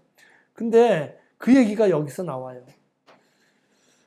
이 주인공이 이제 리틀 챈들러라고 나오는데요. 챈들러는 이제 아주 왜소한 것 같아요, 주인공이. 근데 그 챈들러보다 대학 공부도 제대로 못하고, 성적도 그렇게 좋지 않았던 갤러허라는 애가 나와요. 이 그림이 이렇게 나오는데, 갤러허. 얘가 이제 아주 이제 영국, 런던에 가가지고, 기자가 돼가지고 뭐 좋은 신문사인지 어느 신문사인지 모르겠습니다. 어떤 신문사 돼가지고 뭐 엄청나게 이제 돈을 번 모양으로 해가지고 아일랜드에 돌아온 거예요. 아일랜드에 돌아와서 이제 그 친구 챈들러 앞에서 갤러가 잘난 척을 하는 거죠. 야, 너도 런던으로 좀 와봐라. 런던으로 오면은 돈도 벌고 좋다, 야. 여기서 고생하지 말고 런던으로 와라. 우리의 그 모국 아니냐, 런던이란 게. 런던이란 게 우리의 식민지 본국 아니냐. 그러니까 일제로 얘기하면 그거죠. 일제로 얘기하면, 이태준 소설이나 이런 데 많이 나오지 않습니까? 도쿄로 가자. 도쿄로 가면은, 빨리 일본에 충성을 하면은, 폐강냉인가요? 폐강냉? 네, 이태준 소설. 거기에 보면 그거 나오지 않습니까? 일본으로 가면 우리가 빨리 출세한다. 친구라고 이제 그런 얘기를 해주는 거예요. 근데 이 친구가 노란색 넥타이를 메고 있어요. 노란색 넥타이는요, 지금 북 아일랜드 오렌지맨이라고 하는데, 지금 우리로 말하면 이제 태극기 부대 같은 거죠. 구구들의 상징이 이 노란색입니다. 친형. 영국과 친형. 그래서 북 아일랜드는요, 지금 축구부도 노란색이에요. 이렇게 노란색. 노스 아일랜드, 아이리시. 이 사람들은 이 노란색으로 해가지고, 영국과 친밀하게 지내고 아일랜드를 발전시키자. 이런 생각을 하는 사람들이 지금 아일랜드 그 섬 북쪽에 모여 사는 거 아닙니까? 근데 그 말을 이렇게 나누고요. 이 친구가 이제 다리를 건너옵니다. 다리를 건너다가 지금 이 다리인데 이 다리 양쪽에 사진으로는 안 나오지만 우리 말하면 이제 판자촌 이런 게 있다고. 지겹게 가난한 사람들이 있어가지고 야, 이 정말 내가 사는 날 나도 런던에 가야지. 인생 이거 뭐냐 이거 여기서 이렇게 사는 게 정말 인생 망치는 거다. 그리고 이렇게 참 실망해가지고 이제 이 강 따라 가다가 집을 갑니다. 집을 갔더니 뭐가 있냐면은 아이의 발작처럼 아이가 막 울어요. 막 아이가 울어요. 근데 여기 문장을 한번 읽어볼까요? 아이의 발작적인 흐느낌이 점점 잦아드는 걸 듣고 있자니 두 눈에 뉘우침이라고 썼잖아요. 뉘우침. 뉘우침에 눈물이 맺혔다. 두 눈에 뉘우침에 눈물이 맺혔다. 이게 에피파니죠. 내가 극복해야 될 이 세계는 이 아일랜드의 이 아이의 눈물이 아닌가. 이것을 이제 깨닫는 것이죠. 이게 에피파니죠. 요건 이제 여러 가지로 사람들마다 다르게 해석할 수 있는데요. 제가 한번 읽어보겠습니다. 나를 우습게 보는 친구에게서 나는 한없는 열등감에 시달립니다. 구차한 더블린에서 살아가기는 흡사 종신형 죄수팔자와 다를 바 없습니다. 어떻게 하면 아일랜드를 탈출할까? 괴로워서 귀가 있는데 아이가 울기 시작합니다. 이상하게도 그 아이의 울음에 쉽게 형용 못할 에피파니를 깨닫습니다. 시네마 에피파니입니다. 시네마 에피파니. 그렇지 않습니까? 예. 아이의 울음에서 우리는 삶을 반성하고 애비로서 내가 어떻게 살아가야 될 것인가 이것을 반성하지 않습니까? 네. 그런데 이 리틀 크라우드 이게 어디서 나오는 거죠? 예. 요거죠. 요거. 리틀 크라우드. 작은 구름. 이게 어디서 나온 거죠?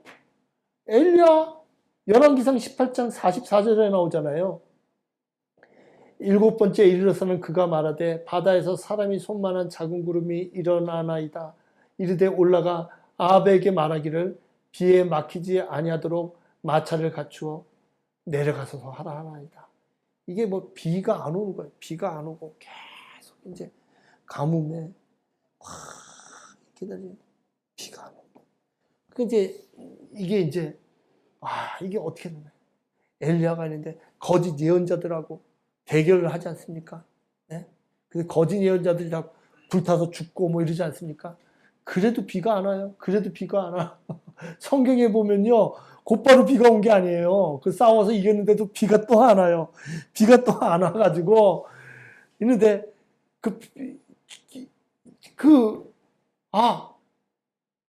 엘리야가 이제 종한테 한번 올라가서 보라고. 선생님 아무것도 안 보이는데요. 구름이 안 보이는데요. 다시 올라가 보라고.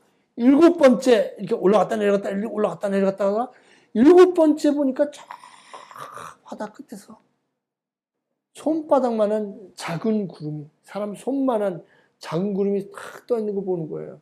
이제 비가 올 거라고 이렇게 믿는 거죠. 이게 이제 에피파니 아닙니까? 성경에서 말하는 작은 구름, 작은 구름의 에피파니. 요걸 가지고 쓴 거죠. 제임스 조이스는요, 성경을요, 여러분 어마어마하게 성경을 읽었어요. 정말 신부가 될 생각을 했으니까요. 그저 젊은 예술가의 초상 3장을, 제3장을 보면요, 정말 월요일부터 그 3장의 첫 문장이 그거잖아요. Sunday is dedicated. 그러니까 월요일 날은 주님을 위해서 Sunday is dedicated for Lord 뭐 이렇게 나오고 또 Monday is dedicated, Tuesday is dedicated.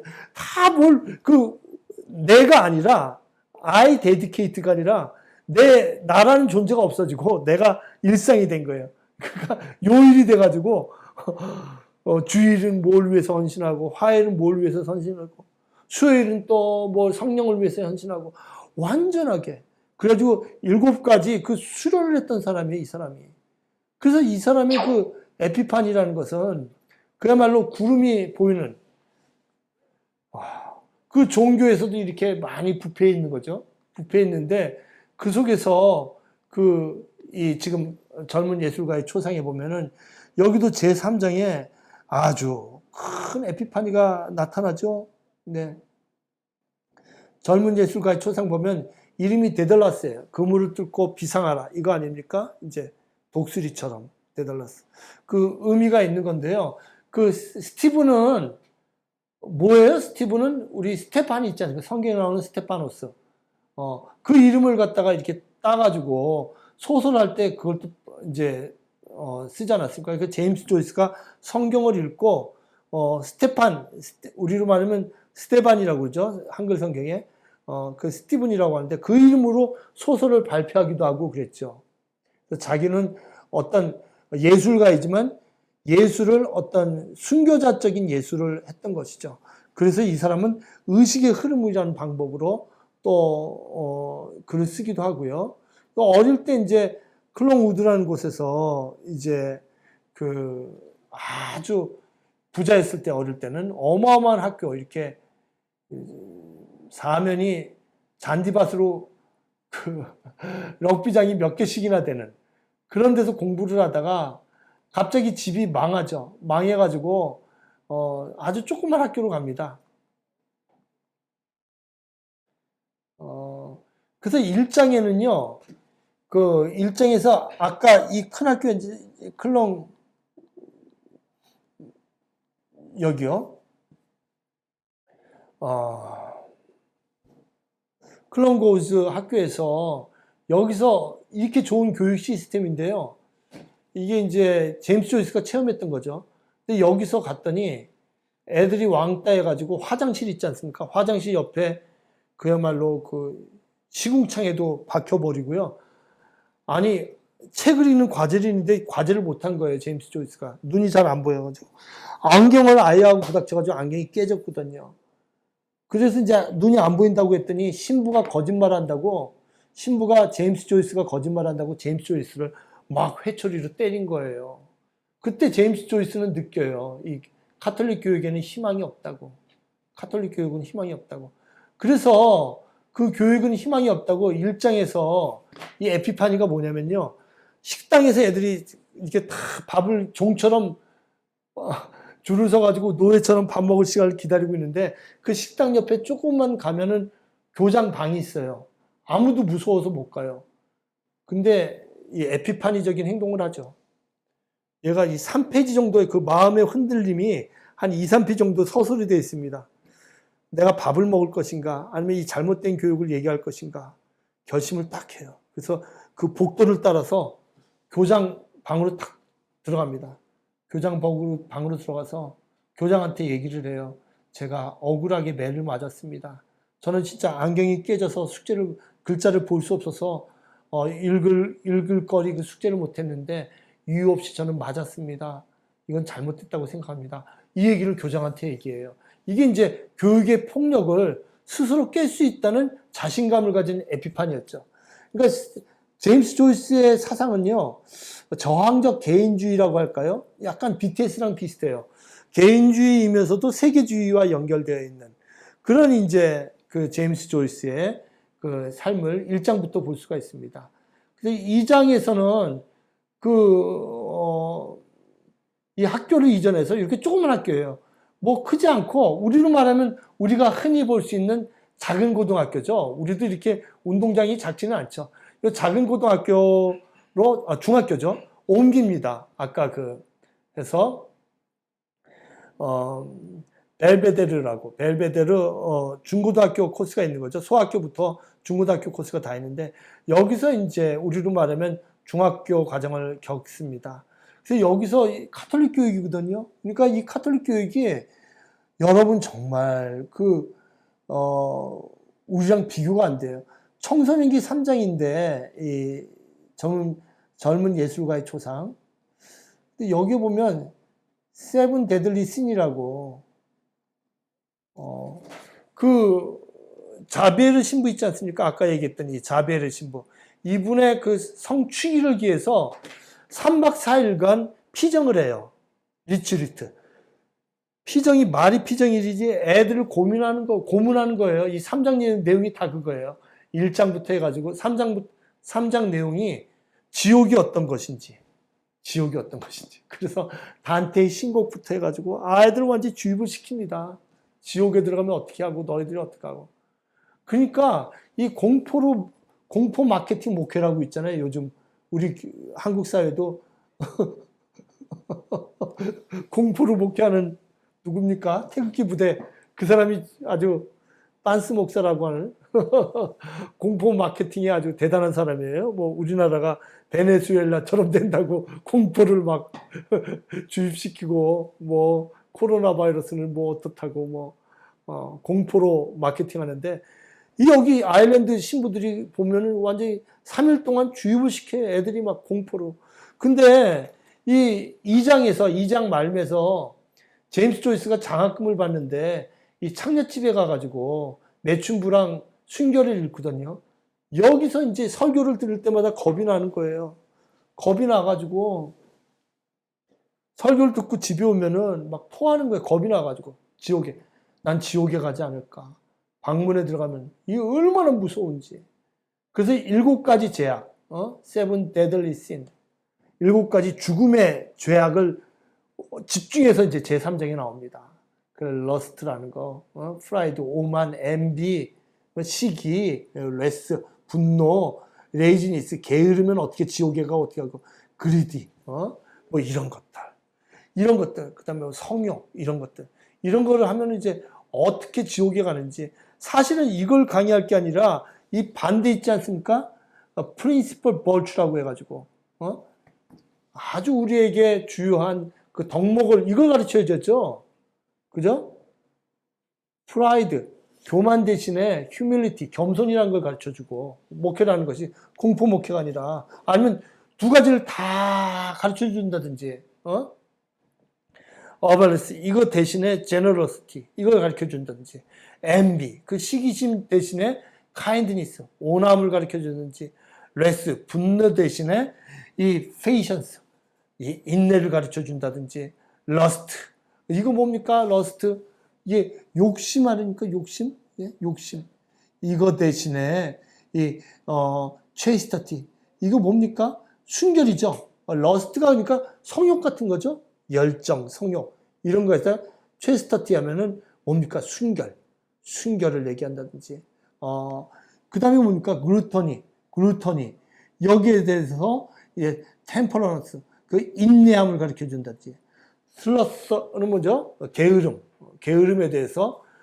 딜리전시 부지런함 근면함 그러니까 이 오른쪽 거 이걸 가르쳐 줘도 충분한 건데 이것만 설교해요 보면 이것만 설교하고 또 파워만 얘기하고 그러니까 이 카톨릭에서의 가르침이 이게 제대로 된 게 아니라는 걸 이제 얘기를 하죠. 근데 공포에 질려가지고 뭐 단테에 나오는 이 인페르노 지옥의 이야기 이런 거 갖다 아이들한테 이 뭐 3박 4일 동안 가르쳐요. 혹시 우리나라에도 이렇게 가르치는 분이 없는지 한번 반성을 좀 해봐야 될 것 같아요. 그래서 4장에서 이제 신부한테 가서 고해성사를 합니다. 내가 사실은 3장 끝에 가서 고해성사를 하죠. 4장에서는 그 고해성사를 듣고 얼마나 신앙생활을 열심히 하는지 신부가 교장 선생님 오라고 그래가지고 신부가 되지 않겠냐고. 아까 얘기했던 것처럼 그때 막 이제 신부가 되면은 라틴어를 할 수가 있고 잘 살고 넉넉하게 살 수 있고 그 땅이 많았거든요. 그래서 영국하고 아이리시가 이제 분쟁이 된 게 또 뭐가 있냐면 그 에피스코팔 처치 성공회가 들어가면서 그 땅을 뺏는 거 아닙니까? 거기서 일어나는 그 재산 싸움, 그 성당 재산 싸움 같은 것들이 이제 문제가 되는 거죠. 그래서 이제 여기서 제4장에서 4장 말미에 에피파니가 또 나와요. 그래서 고민을 해요. 그 신부님 말을 듣고 고민을 하는데 아니다. 이거는 성경에 가르치는 가르침하고는 너무 멀고 그게 아니라 내가 갈 길은 예술가의 길이라는 것을 해변에 놀러 갔다 해변에 가서 막 춤을 추는 소녀를 봐요. 자유롭게. 근데 그 소녀를 보면서 내가 할 것은 목회자의 길이 아니라 예술가로서 부패한 도덕을 지적을 하고 사람들에게 마비를 지적해주고 거기에 에피파니를 보여주는 것이 나의 목표가 아닌가. 그 얘기가 4장의 이야기입니다. 4장의 이야기고요. 여기 보면 그 수많은 뭐 이 이사야서라든지 이 굉장히 많이 나와요. 근데 바로 여기 불월이라는 거죠. 이 더블린에서 해변가에 가서 여기서 에피파니를 봐요. 근데 그 에피파니를 보는 순간에 뭐 영화에서는 뭐 몇 초밖에 안 나오는데 소설에서는 한 4페이지 정도 아주 멋있게 서술을 해요. 마치 예수님이 세례받듯이 어린 여자애가 막 춤을 추는데 저 자유로움, 저 해변에서 아일랜드 그 마비된 사회에 있는데도 저 소녀가 자유롭게 추는 춤을 보면서 근데 거기에 이제 그 예수님이 세례받는 장면하고 막 유비를 시켜요. 뭐 예를 들면 예수님 머리에 비둘기가 이렇게 세례받을 때 비둘기가 떠 있지 않습니까? 그걸 여러 가지로 해석을 하는데 그 제물이 될 터인데 그 소라든지 그 번제를 드릴 소라든지 양이 아니라 돈 없는 사람들이 드리는 비둘기처럼 정말 없는 사람들과 함께 한다는 예수님의 삶을 상징하듯이 예수님이 세례받을 때 비둘기가 떴다고 이렇게 얘기를 하지 않습니까? 근데 그런 것처럼 여기에 그런 식으로 막 이렇게 성경적 묘사를 퓨전시켰어요. 그 아이가 막 춤을 추는데 막 비둘기가 날아오고 이런 장면을 보면서 그게 뭐 몇 분이었는지 몇 초였는지 모르죠. 그 에피파니가 강렬하게 자극해서 제임스 조이스는 이때 나는 목회자가 아니라 자유로운 그 예술가가 되겠다고 결심을 합니다. 여기입니다. 이게 그 굉장히 중요한 곳들인데 여기 해변의 소녀를 통해서 가장 중요하고 큰 에피파니를 경험을 하는 거죠. 에피파니의 순간마다 자신의 존재 이유를 깨닫게 하고 자유롭게 예술을 창조하는 것이 자신의 기림을 깨닫게 하는 중요한 역할이라는 것을 이제 깨닫습니다. 네. 그러면서 이제 에피파니를 구체적으로 설명한 게 제 5장이에요. 이 얘기를 지금 제가 여기 책에다 전혀 이 책에는 안 나오고 여기 이제 나오는 제가 설명하는 건데요. 제 5장에 보면 이제 논쟁을 하면서 이제 아일랜드를 떠나서 파리로 떠날 생각을 해요. 제임스 조이스가. 근데 여기서 제 5장에는 완전히 그 신학적인 그 사견이들이 신학적인 사고가 문학적으로 바뀌는 장면이 나와요. 그것이 이제 토마스 아퀴나스 이야기인데요. 그 부분만 얘기하고 오늘 마칠까 합니다. 그러니까 이 5장으로 이루어진 이 젊은 예술가의 초상이라는 소설은 1, 2장은 교육 얘기, 아일랜드의 교육의 문제점을 얘기하고 있고요. 그 3, 4장은 종교의 문제점, 얼마나 카톨릭 교회가 썩었는지. 그 다음에 5장은 이제 대학교에 들어가서 트리니티 컬리지에 들어가서 더블린에 있는 트리니티 컬리지에 들어가서 이제 거기 친구들하고 중요한 친구들 4명이 있습니다. 친구들하고 대화하면서 자기의 문학 그 론을 얘기하는 부분이 나오는데요. 그 중에서 이제 토마스 아퀴나스 나오는 부분이 있어요. 그 부분을 얘기를 한번 해보겠습니다. 소설에 나오는 부분인데요. Characteristics which define beauty are wholeness, harmony, and radiance. 이거 유명하죠. 신학 공부하시는 분들은 다 이거 신학, 뭐 조직 신학이나 이런 거 공부하실 때 많이 경험하셨던 얘기일 거예요. 그 뷰티, 아름다움, 미학이라는 게 있죠. 미학과가 서울대 밖에 없죠. 우리나라가 미학과가. 근데 이 미를 아름다움을 define, 규정하는 특징은 뭐가 있냐면 wholeness, 이 전체성, 전일성, 그 다음에 harmony, 그 전일성이 조화를 이루어야 되고 그 다음에 radiance, 그 조화에서 빛이 발화돼야 된다 이렇게 얘기를 하거든요. 자, 그런데 이 빛이 발화돼야 된다. 이 빛은 뭐냐면요. 토마스 아퀴나스가 얘기한 건 하나님의 본질이에요. 하나님의 본질. 우리 예를 들면 뭐라고 얘기할까? 아까 우리 침묵 얘기했는데 침묵으로 얘기하자면 홀리스, 우리가 홀리스를 얘기해. 그 일본이라는 사회, 그 막부 사회, 봉건 시대 사회에서 그 많은 사람들이 종교를 가질 수가 없어요. 신토이즘 이외에. 그 특히 크리스찬을 믿으면 물에 빠뜨려 죽이고 막 여기 구멍을 파가지고 거꾸로 매달아 죽이고 불태워 죽이고 이러는데 그런 홀리스, 배경을 이해해야 되고요. 그 다음에 하모니, 그 등장인물들이 그 로드리게스가 페라이라 신부가 어떻고 뭐 거기 그 심판관하고 그 막부들하고 어떤 대화를 하고 끼찌지로하고 어떤 대화를 하고 이런 하모니가 있는데 거기서 레디언스 하나님의 계시 밟아라 흠에 괜찮다 밟아도 좋다 밟고 마지막까지. 그래서 영화에 보시면요 놀라운 게 그 끝까지요 일본 여자랑 결혼하고 배교를 했지만 키치지로가 찾아와서 기도해달라고 할 때요 기도해줘요 이 로드리게스가. 그때도 기도해 주려고 할 때도 하나님의 목소리를 들어요. 기도해줘라 기도해줘라 목숨을 걸고 기도를 해줘요. 그 배교를 안 한 거죠. 근데 그게 이제 레디언스죠. 이 빛이죠. 근데 이거를 문학적 용어로 바꿔버린 거예요. 여기 여러분 지금 잘 안 보이는데 이게 이제 민음사 번역본 젊은 예술가의 초상 327면에서 328면에 나오는 이야기입니다. 그냥 제가 얘기로 할게요. 얘기로. 그러니까 토마스 아퀴나스는 호어니스 전체성과 그 다음에 하모니 조화 속에서 하나님의 말씀을 들을 수가 있다 이런 거거든요. 우리가 계시를 듣는다는 것도요 어떤 깨달음을 들을 때도 이렇게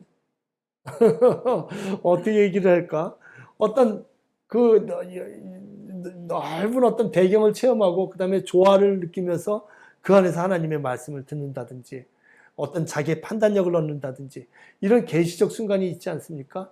근데 그 계시적 레디언스라는 부분 레디언스, 이 빛의 광채의 부분을 제임스 조이스는 에피파니로 딱 바꿔버린 거예요. 에피파니로. 그래서 제임스 조이스는요, 토마스 아퀴나스의 신의 그 가르침, 신의 본질, 하나님의 말씀이 돋아보이는 그 순간의 말씀대로 소설을 써요. 그 제임스 조이스의 소설 쓰기를 보면 뭐 의식의 흐름도 있지만 사실은 더 중요한 것은 배경을 먼저 써요. 호니스, 전일성.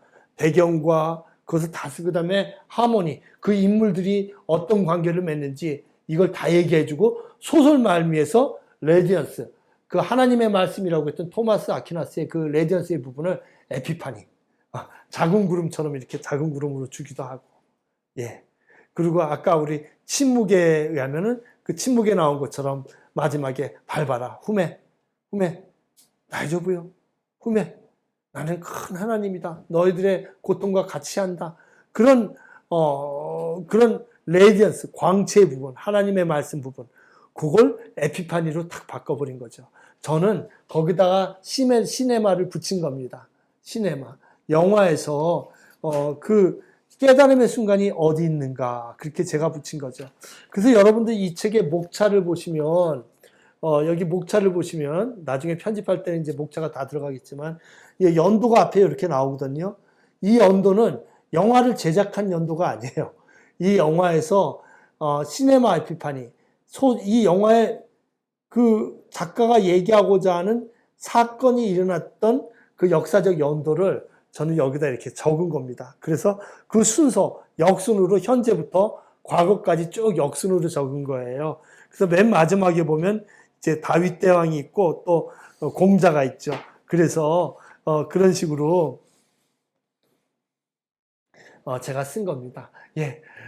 얘기가 길었는데 우리 85명의 우리 선생님들 지금 81명이 남아있는데 아주 너무 재미없고 제가 말 기술도 없고 그래서 재미없게 얘기했는데 끝까지 들어주셔서 고맙습니다. 감사합니다. 여기까지 하겠습니다.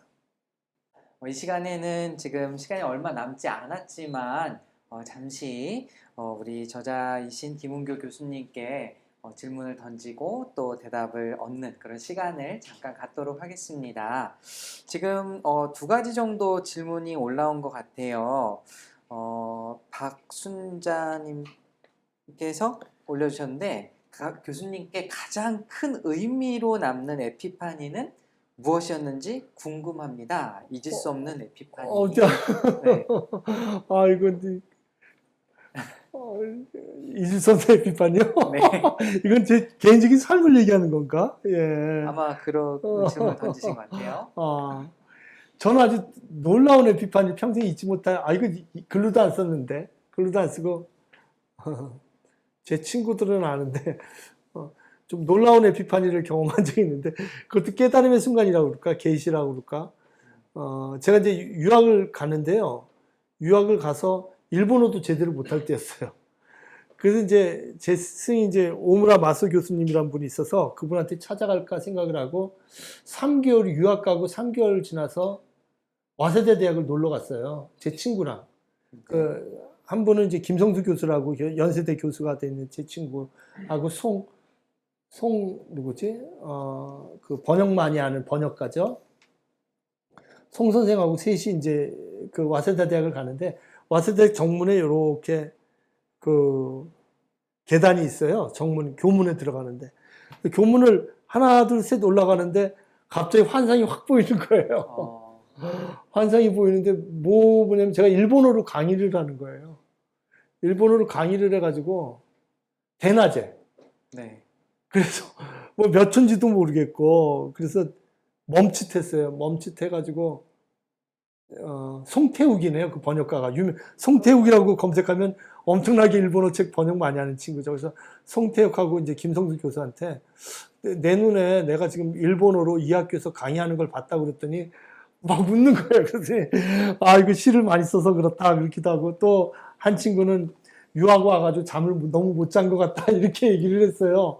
그래서 제가 그때 그게 너무 이게 뭐지? 그러고 있었어요. 근데 2년 후에 제가 그렇게 삶을 살고 10년 동안 거기서 강의를 하다 온 거죠.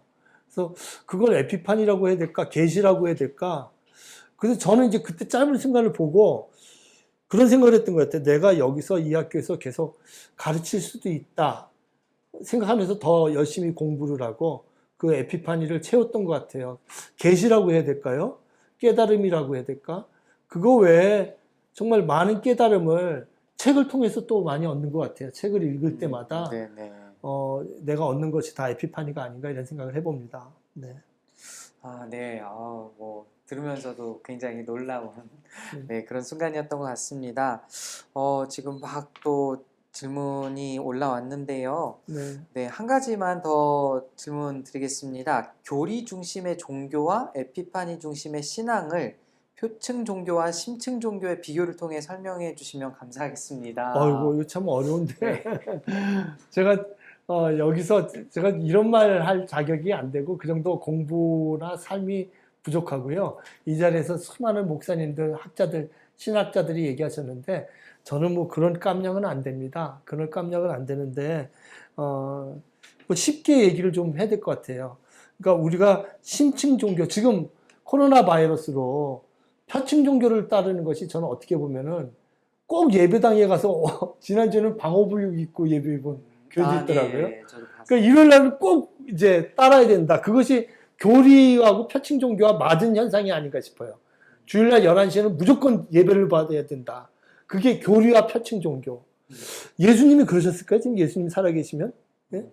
일요일날은 주일은 인간을 위해서 있다고 생각을 하시고 병도 고치시고 이삭도 그날 드시고 그런 분인데 그러니까 저는 교리가 지키지 말아야 된다는 것이 아니라 교리만 지키는 사람들이 있어요. 교리하고 표층 종교만 지키고 사실은 심층 종교는 안 지키는 사람들. 예? 담배는 안 피우고 술도 안 먹고 철저하면서 사실은 심층 종교를 보면 전혀 그렇지 않은 경우가 있는. 그러니까 우리가 생각하는 그 교리와 그 진리라고 그럴까요? 교리와 진리. 네. 교리를 무시하는 것이 아니라 교리와 진리가 부닥칠 때는 우리가 심층 종교와 진리를 선택해야 되지 않는가, 교리. 그러니까 지금 그것이 극명하게 나타나는 것이 지금 이 코로나 바이러스 시대에 비대면 예배 같은 것이 그런 것 같아요.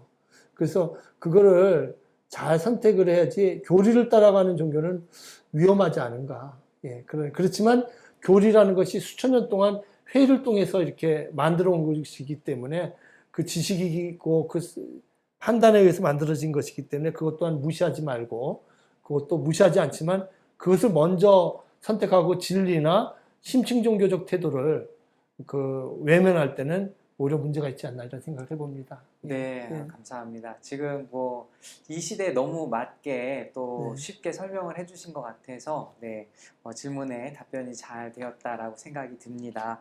더 또 이야기하고 싶지만 오늘 시간이 다 되어서 오늘 강의는 여기서 마치도록 하겠고요. 저는 또 다음번에 좋은 강의로 여러분과 함께 인사를 드리도록 하겠습니다. 늦게까지 시청해주신 여러분 진심으로 감사드립니다. 교수님 함께 인사드릴까요? 네, 네, 마치겠습니다. 네, 고맙습니다. 감사합니다. 감사합니다.